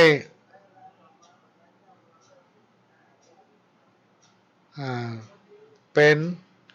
สามีภรรยากันอยู่กินกันมาพักหนึ่งจึงรู้ว่าแม่หญิงที่เป็นสีภรรยาของตัวเก่านั้นแท้จริงแล้วเป็นทาสของตัวเองมาก่อน เมื่อหูดังนั้นก็คิดจะหนีไปเสียฮือโป้น โอ้เป็นว่าได้ภรรยาคนที่เคยเกี่ยวหญ้าหลังบ้านมาเป็นภรรยาอยากจะหนีนะเขาจึงบอกกับภรรยาว่าเขาจะเดินทางไปต่างเมืองผู้เป็นภรรยาก็บอกคัดข้องแถมยังได้ช่วยเตรียมสัมภาระแก้แหวนเงินคำเข้าป่าอาหารฮื้อเพื่อเอาไปกินระหว่างทางในขณะนั้นพญาเจ้าเมืองซึ่งยังโห่ถึงความคิดของบุตรชายตนว่าถ้ามันไปแล้วมันต้องปิกมาทำซ้ำ จึงคิดวางแผนเพื่อมือมานพลูกของตัวเองเนี่ยไปง่ายๆพญาเจ้าเมืองจึงได้ให้คนเอาพระพุทธรูปทองคำไปซ่อนไว้ที่ท้องเหือกเมื่อถึงวันและเวลาที่มานพจะออกเดินทางพญาเจ้าเมืองสั่งให้คนไปค้นเหือว่ามีอย่างในเหือพ่องฝ่ายมานพได้กล่าวขึ้นว่าฉันมีแต่ทรัพย์สินแก้วแหวนเงินคำตานะล้วนแต่เป็นของข้าหมดคนที่ตรวจค้นก็ถามว่าถ้าเอาตรวจค้นของมีค่าในเหือของท่านได้ท่านจะว่าในมานพก็ตอบว่าถ้าค้นปลาของมีค่าในเหือของข้าข้าจะยอมอยู่เป็นข้ารับใจป่อพญาเจ้าเมืองป่อของข้าในจนวันตายจากนั้นเขาก็ช่วยกันค้นในเรือพี่น้องท่านดูฟังค้นเข้าค้นปะพระพุทธรูปทองคำเมื่อเป็นดังนั้นเจ้ามานพก็จำเป็นต้องกลับเข้าเมืองเป็นทาสบิดาเป็นทาสป่อพญาเจ้าเมืองตามสัญญาโดยรับหน้าที่เป็นคนเลี้ยงช้างต่อมามีอยู่วันหนึ่งภรรยาของมานพได้เข้าหาพญาเจ้าเมืองเพื่อขออนุญาตไปเยี่ยมสามีในป่าแห่งหนึ่งซึ่งต้องใช้เรือระยะทางเป็นแม่น้ำใหญ่พญาเจ้าเมืองก็อนุญาต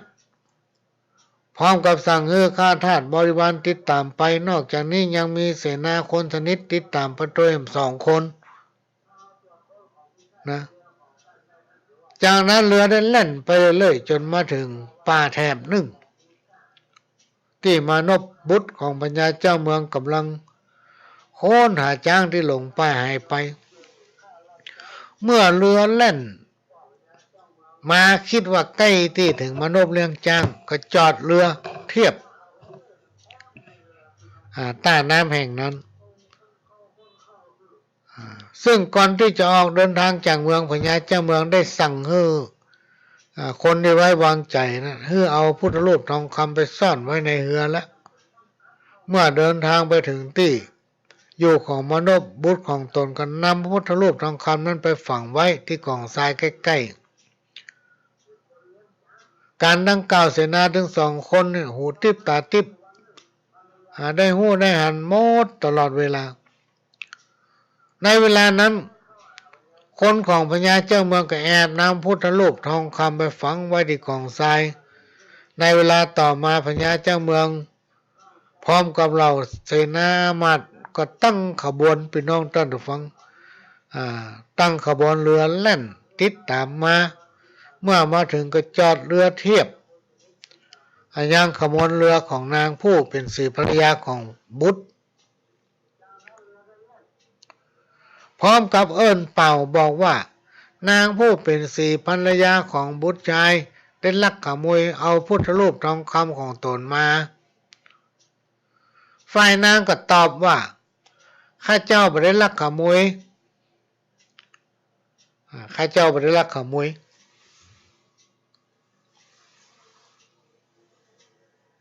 ไม่ได้ลักอันอย่างมาสักอย่างมหันพระพุทธรูปโอ้มหันเลย พญาเจ้าเมืองก็เลยตอบว่าถ้าหากโค่นปะเขาก็บอกว่าถ้าโค่นปะข้าพเจ้าจะยอมเป็นทาสรับใช้พญาเจ้าเมืองตลอดชีวิตฝ่ายพญาเจ้าเมืองก็ฮื้อข้อสัญญากำนางผู้เป็นสีภรรยาของมานพลูกของตนเองว่าถ้าโค่นปะพระอยู่ในเรือของเจ้าข้าจะยกราชสมบัติพร้อมกับบ้านเมืองของข้าให้เจ้าถึงหมดเมื่อโค่นในเรือเจ้าพบว่าพระพุทธรูปทองคำในเรือของเจ้าบ่มีจำเป็นต้องทำสัญญายกบ้านเมืองราชสมบัติถึงหมดอย่างใดก็ถึงจะยกให้นางผู้เป็นสีภรรยาของมานพกุมารฝ่ายนางผู้เป็นสีภรรยาของบุตรก็ดีใจสั่งออกเรือเล่นไปยังหมู่บ้านแห่งหนึ่งใกล้ๆป่าแห่งนั้นตั้งโรงทานแคมป์พักตั้งค่ายอยู่ที่บริเวณหมู่บ้านแห่งนั้นพร้อมกับเสนาอามาตย์เปล่าประกาศชักชวนชาวบ้านมาร่วมกันเลี้ยงฉลองเพื่อจักสอบถามข่าวสามีของตนขณะที่กำลังมีงานเลี้ยงฉลองกันอยู่นั้นในขณะนั้นมีชายคนหนึ่งเดินแบกงาช้างออกมาจากป่าหน้าตาเสื้อผ้ามอมแมมท่าทางอิดโรยจนนางจำได้ขับไข้ขับขาว่าชายคนนั้นคือสามีของนางจึงเสนาอามาตย์เชิญเข้ามาในโรงที่นางความนักอยู่และก็เล่าเรื่องทั้งหมดให้มานพผู้เป็นสามีฟังเมื่อมานพบุตรของพญาเจ้าเมืองหู้เรื่องทั้งหมดก็รู้สึกภาคภูมิใจและก็แน่ใจว่าภรรยาของเขาเป็นคนที่ซื่อสัตย์ต่อเขายากที่จะหาได้ในโลกนี้เมื่อสองสามีภรรยาเข้าใจกันดีแล้วเสนามาตั้งหลายก็ตั้งจริงใจเป็นสิ่งที่นำมาซึ่งความสุขที่กำลังมีงานนิทานที่กล่าวมาแล้วนั้นเป็นคติเตือนใจผัวและเมีย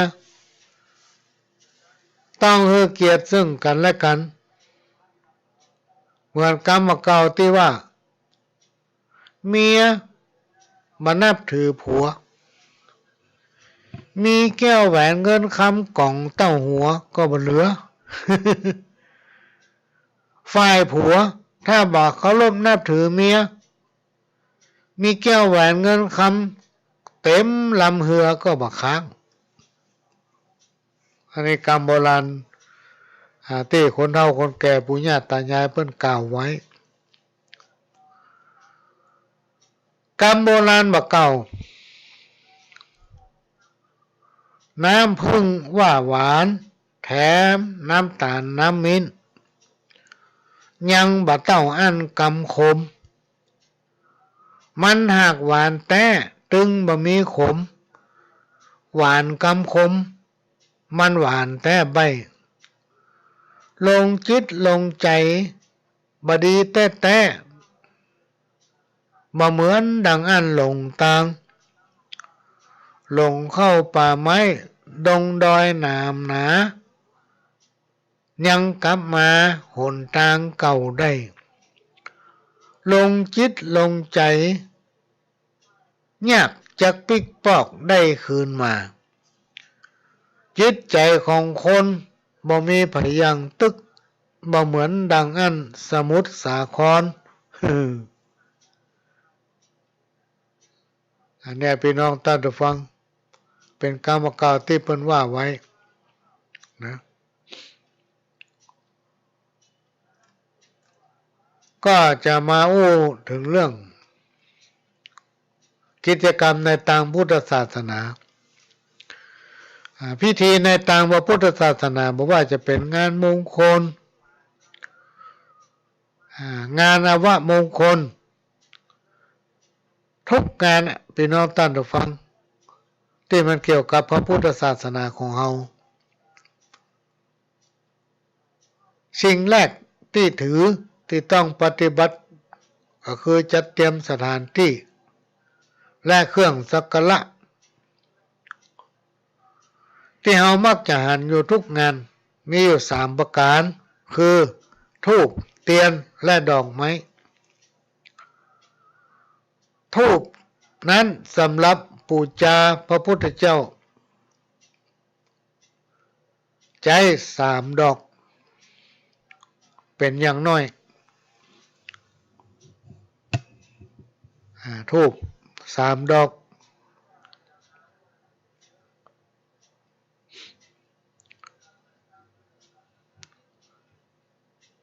โดยมีความหมายว่าพระพุทธเจ้านั้นพระองค์ทรงมีพระคุณเป็นอันมากยากที่จะพรรณนาให้สิ้นสุดได้จึงมีการกล่าวสรุปประมวลเอาเฉพาะพระคุณที่เป็นใหญ่เป็นประธานแห่งพระคุณตั้งหลาย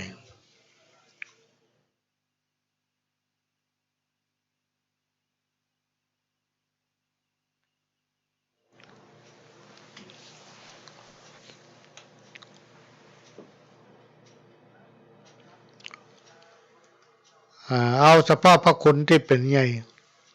1พระปัญญาที่คุณพระบริสุทธิ์ที่คุณพระมหากรุณาที่คุณธูปที่จุดบูชาพระพุทธเจ้านั้นนิยมใช้ธูปที่มีกลิ่นหอมโดยมีความมุ่งหมายว่าธรรมดากลิ่นธูปนั้น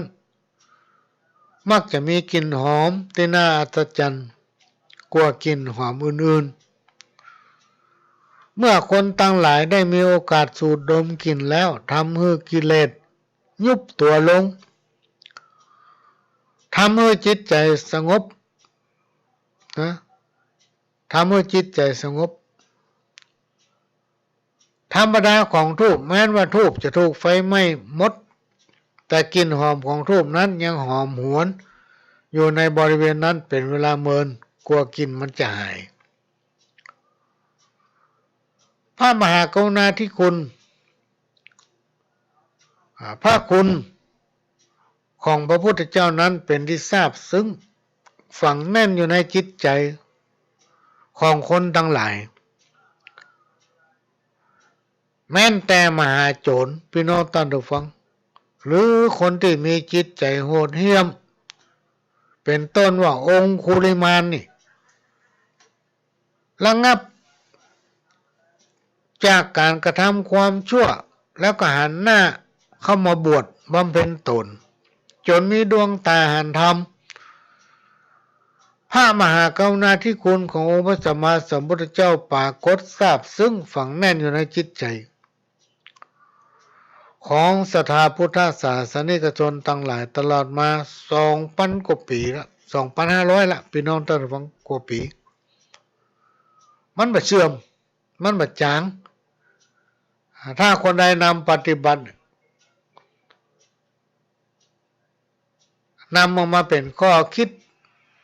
ประดับสติปัญญาพี่น้องท่านผู้ฟังจักบังเกิดความสำเร็จในชีวิตของตนเองเทียน2 เล่มเทียน2 เล่มสำหรับบูชาพระธรรมอันเป็นคำสั่งสอนของพระสัมมาสัมพุทธเจ้าแยกออกเป็น2 ประเภทคือ1พระวินัย2พระธรรมนะข้อ1พระวินัยสำหรับสอนคนให้ฝึกกายและวาจาให้เป็นระเบียบเรียบร้อยข้อ2พระธรรมสำหรับอบรมจิตใจให้สงบระงับจากความบดีความชั่วละเว้นจากกิเลสทั้งพวง คนตั้งหลายจึงหันได้ว่าการปูจาเตียนหรือหันเปิ้นจุดเตียนปูจาพระรัตนตรัยสองเล่มก็คือปูจาพระวินัยและพระธรรมนั่นเองพระพุทธศาสนาพระศาสนธรรมอันเป็นคำสอนขององค์พระสัมมาสัมพุทธเจ้านั้นบุคคลใดได้ศึกษาอบรมก็มักจะเกิดความรู้ความเข้าใจเกิดขึ้นห้องว่าจะพบปะกับแสงสว่างกำจัดความมืดคือโมหะตัณหาความโง่เขลาเบาปัญญาในจิตใจก็จักบรรเทาหรือหายไปทำให้เกิดแสงสว่างภายในจิตใจของตนเองสำหรับดอกไม้ใจสำหรับปูชาพระสงฆ์นั้นคนตั้งหลายมักจะนิยมใจดอกที่มีความเพียบพร้อมด้วยลักษณะสามประการคือหนึ่งมีสีสวยงามอันที่สองมีกลิ่นหอมนะกำลังสดชื่นดอกไม้ที่คนตั้งหลายมักจะใช้ถวายพระซึ่งเป็นนิมิตหมายแห่งความสดชื่นและความรุ่งเรืองดอกไม้แห้งนี่ผันนิยมใจเพราะมันหมายถึงความหดหู่ทางด้านจิตใจหรือหมายถึงความเสื่อมโทรมไผ่บอกเอาดอกไม้แห้งไปถวายพระอันนี้ก็นำมาฝากพี่น้องท่านผู้ฟังนำมาฝากเป็นคติเตือนใจก็จะพักสักแป๊บหนึ่งให้ท่านฟังเทปเก่าสักคำหนึ่งเชิญครับจะต้องขอสุมาภัยเพราะว่าเวลาที่ไปไหนเนี่ยถ้าใจเวลาวันค่ำเนี่ยมันไปบัดได้แต่พี่น้องท่านผู้ฟังถ้าพี่ค่ำจำไปไงเลยเพราะว่าวันหนึ่งนี่ต้องอย่างหลายอย่างยิ่งปัจจุบันนี่มันต้อง ใจเวลาให้เป็นประโยชน์ที่สุดเพราะว่างานมันหนักเหลือเกินอันนี้ก็ต้องขออภัยไว้ณที่นี้ตุยแล้วก็รายการของพ่อหลวงนี้พี่น้องท่านฟังก็ต้องขอทำความเข้าใจว่ามันเป็นรายการที่เจ้าบ้านตัวแทนของเจ้าบ้านที่มีพื้นฐานการศึกษาน้อยเดียวเท่านั้นแต่เอาประสบการณ์ชีวิตในการที่ตนเองปฏิบัติธรรมมานี่มาอู้ฟังกับพระเจ้าว่ามันดีแห่หมดกับพระเจ้านะพี่น้องท่านฟังอย่าไปถือว่าที่มันอู้ออกมานี่มันดีหมดเลยกะ มันเก่งเต็มที่กับพระเจ้ามันเป็นประสบการณ์ที่เราทำมาโอ้ฟังดีปรีทั้งกระใจวิจารณญาณฟังพอนะฟังดูพระเจ้าเอามาสอนเอามาอู้ฟังเป็นการแลกเปลี่ยนเรียนรู้อันไหนที่ของท่านมันดีกว่าก็สามารถแสดงความคิดเห็นได้บางทีพ่อหลวงนี่ชอบรวบลัดพี่น้องท่านฟังจะชอบรวบลัดเอาต้องการเยอะ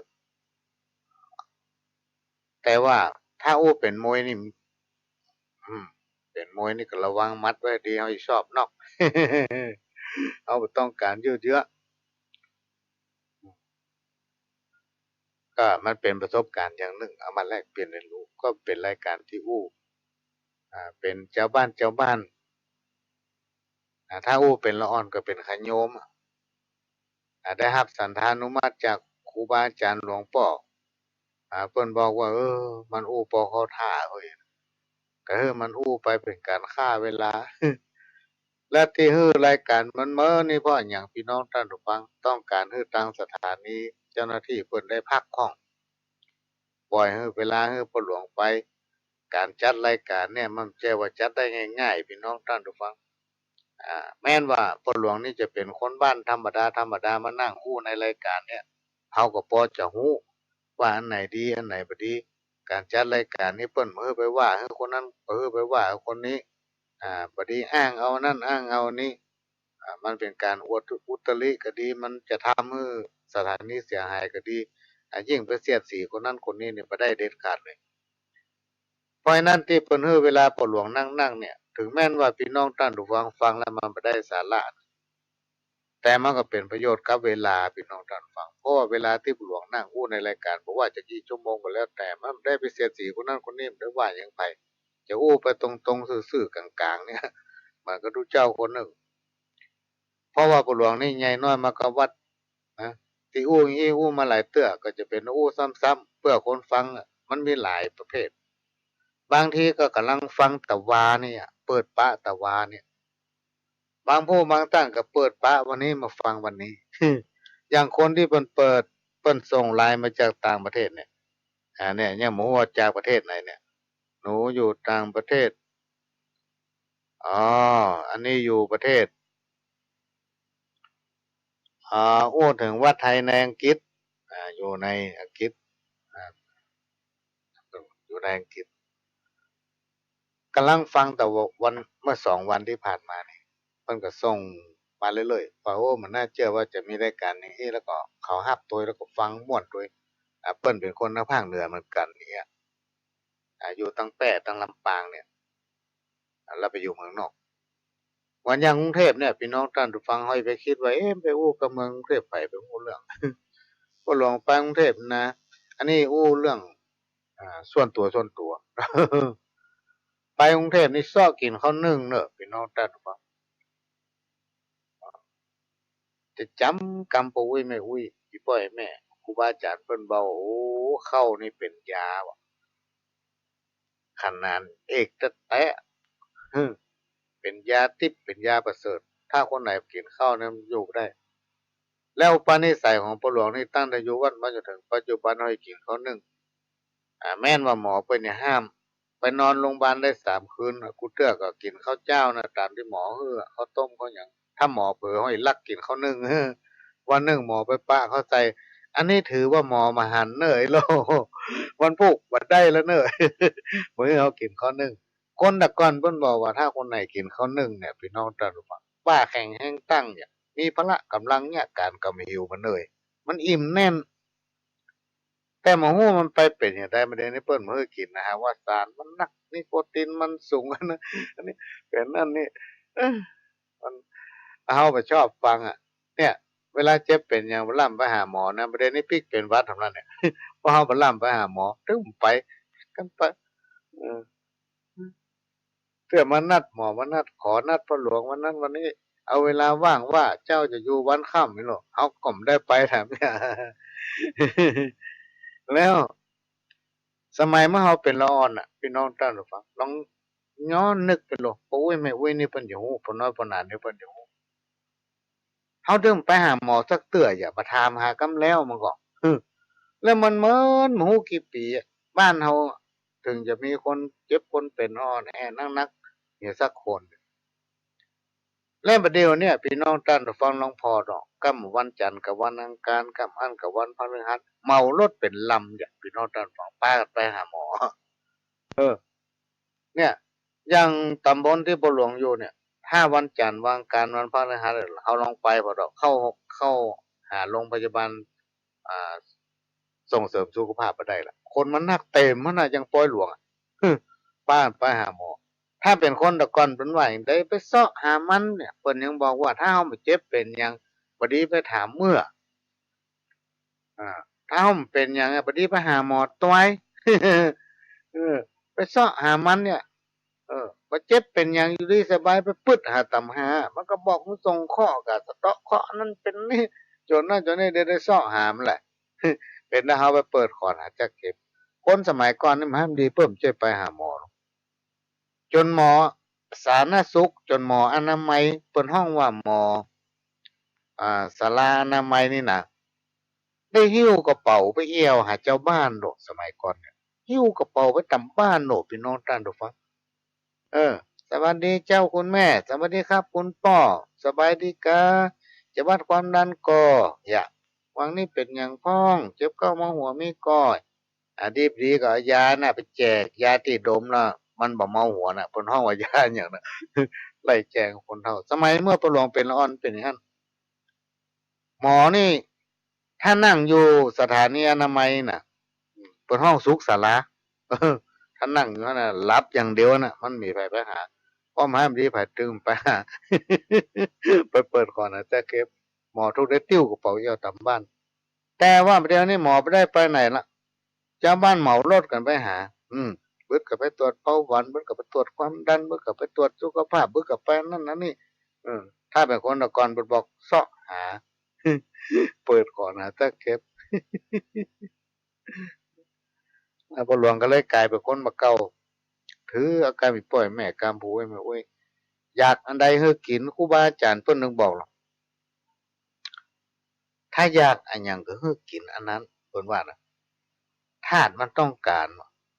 ถ้าเอานึกอยากเนาะธาตุมันต้องการนะ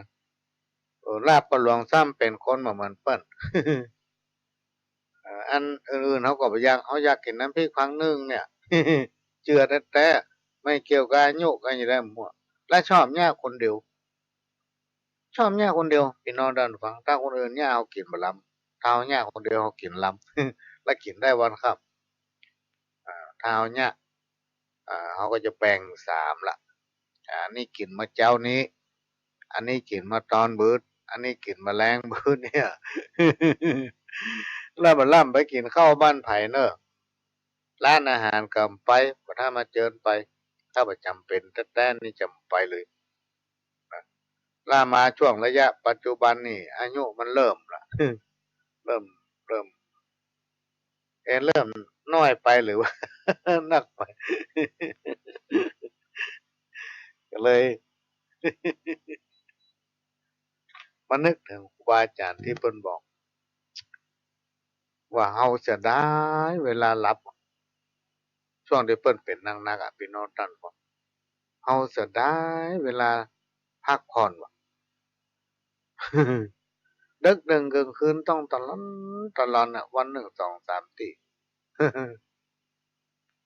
หลายๆคนคิดพี่น้องท่านผู้ฟังว่าโอ้ครูบาอาจารย์บางองค์นี่เพิ่นมีเงินนี่เนาะจะไปคิดอย่างนั้นบ่ได้พี่น้องท่านผู้ฟังถ้าไผคิดอย่างนั้นก็คือบ่ถูกละเปลี่ยนความคิดใหม่คือของกินของทานเนี่ยพี่น้องท่านผู้ฟังมันสะสมบ่ได้หรอกเปิ้นห้องเป็นอาโจมกินทานไปแล้วมันเป็นอาโจมบานไผร่ำไผรวยสักคนอะ ได้มาก็เสี่ยงไปทำบุญไปเรื่อยๆต่อไปเรื่อยๆอันไผว่าไปหน้า เปิ้นจะเอาสตางค์แต่ละบาทนี่ยกมือไหว้ขึ้นท่วมหัวพุ่นลูก สาธุถ้าไปใช้ในสิ่งที่เป็นประโยชน์เอาไปใช้ในสิ่งที่ดีมันก็ดีถ้าไปใช้ในสิ่งที่ไม่เป็นประโยชน์มันก็เกิดประโยชน์พี่น้องท่านฟังเปิ้นเลยฮ้องว่าเป็นอาจมเพราะฉะนั้นสิ่งต่างหลายเหล่านี้มันเป็นปุคลาธิฐานธรรมเป็นสิ่งที่ฝากไว้ในดุลพินิจของพี่น้องท่านผู้ฟังเพราะฉะนั้นเราจะทำอันหยังหลายๆอันหลายๆอย่างที่เราตั้งใจว่าจะทำให้มันดีให้มันหันเนี่ยทำแต๊ะทำแต๊ะพี่น้องท่านผู้ฟังถ้าเราทำแบบแต๊ะเนี่ยมันไร้บ่อยมันก็ตามน้ำพริกละลายแม่น้ำมันเกิดประโยชน์นะมันเกิดประโยชน์มีเพื่อนคนหนึ่งบอกว่าถ้าผมมีโอกาสคิดอย่างประหลวงเลยในวันที่จะเขียนเกษียณอายุเนี่ยขอคนละ10 บาทพอแล้ว พี่น้อง คนละบาทมันน้อยไปขอคนละ10 บาท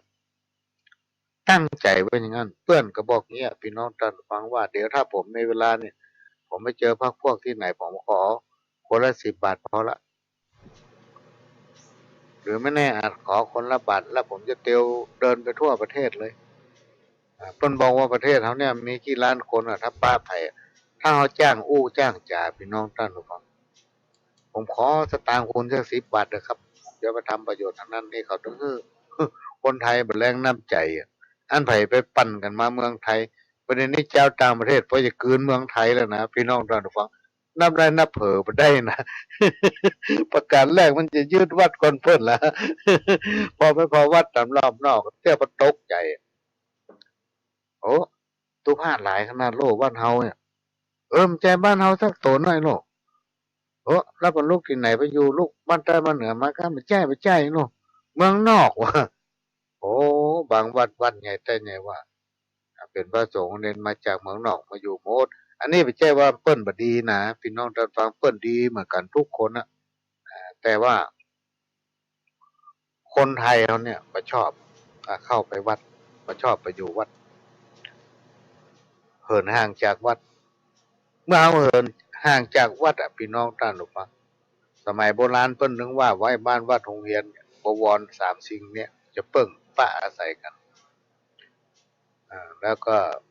จะปาไปสู่วิถีแห่งความสุขก็คือวิถีธรรมจิตใจ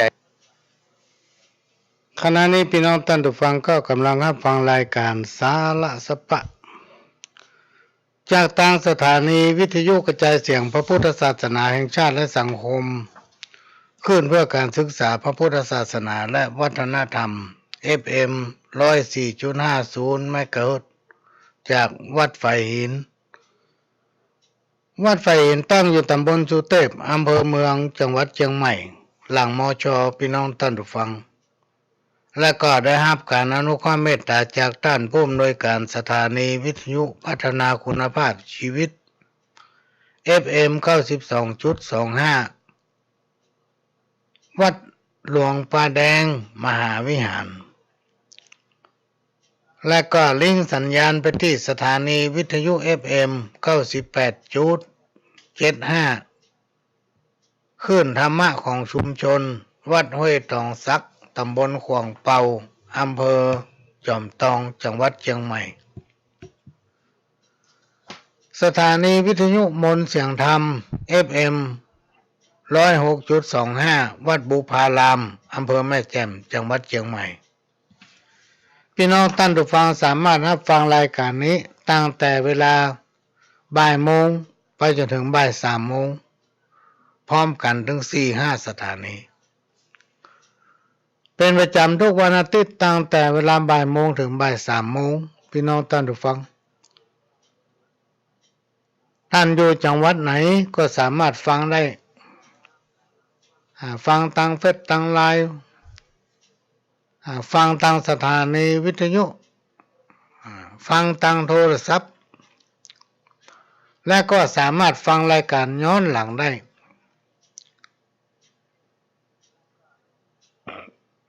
ทุกวันติดตั้งแต่เวลาบ่ายโมงถึงบ่าย3และก็ทุกวันเสาร์ตั้งแต่เวลา4 โมงถึง 6 โมงแมลงก็นะครับการอนุเคราะห์เมตตาจากท่านผู้อำนวยการสถานีให้เวลาทำ2 ชั่วโมง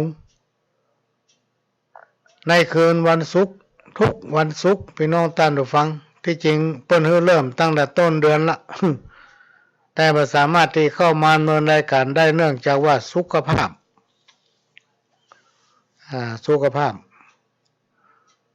อย่างวันศุกร์ที่ผ่านมานี่เตรียมตัวจะเข้ารายการสมาเจ็บหัว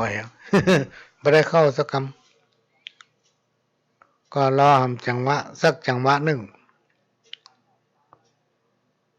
กรรมเก่าวันนี้น้ำขุ่นเอาไว้ตังใน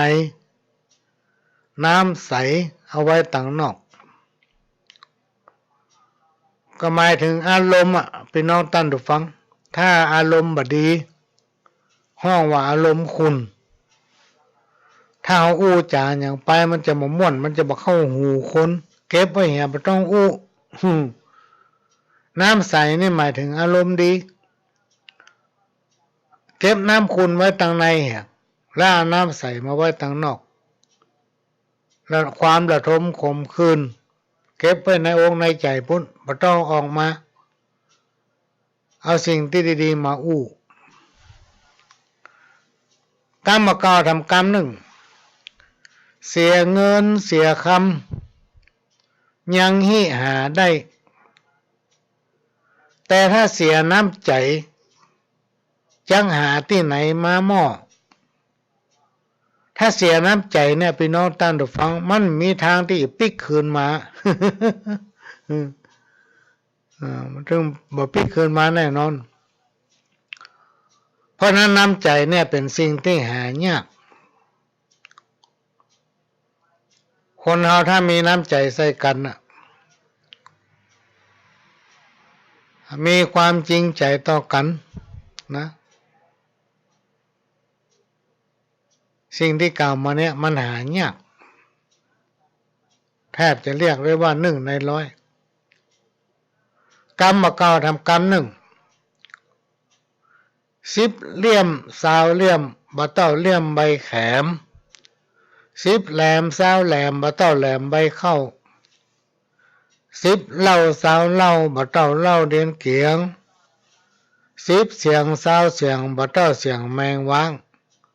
10 ม้า20 ม้าบ่เต้าม้าลำปาง10 นาง20 นางบ่เต้านางผู้เป็นแม่10 แน่20 แน่บ่เต้าแน่ใจโตน10 ฝน20 ฝนบ่เต้าฝนเดือน8 10 แดด20 แดดบ่เต้าแดดเดือน7 10 เฮ็ด20 เฮ็ดบ่เต้าเฮ็ดทอบกับเฮ็ด10 หน้า20 หน้าบ่เต้าหน้าคนที่เฮาฮัก10 ลัก20 ลักบ่เต้าลักจดลักจำ10 ต่ำ20 ต่ำบ่เต้าได้ต่ำแม่ห้าง10 จ้าง20 จ้าง10 จ้าง20 จ้างบ่เต้าจ้างเอราวัณ10 วัน20 วันบ่เต้าวันนี้วันเดียว10 เซล20 เซลบ่เต้าเซลที่หูใจ10 ไก่20 ไก่บ่เต้าไก่จากจุ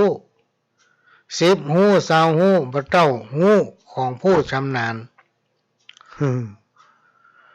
ไปมาเวลาหมดละพี่น้องท่านผู้ฟังเวลาหมดเวลาก็หลวงก็จะขอนำรายการนี้จากพี่น้องท่านผู้ฟังไปก่อนขออำนวยอวยพรให้พี่น้องท่านผู้ฟังทุกคนทุกท่านอยู่ดีมีสุขกินข้าวลำนอนรับเหมือนกันคู่คนจากกระผมพระหลวงสว่างธาตุอินทร์จันทร์ขอสวัสดีครับ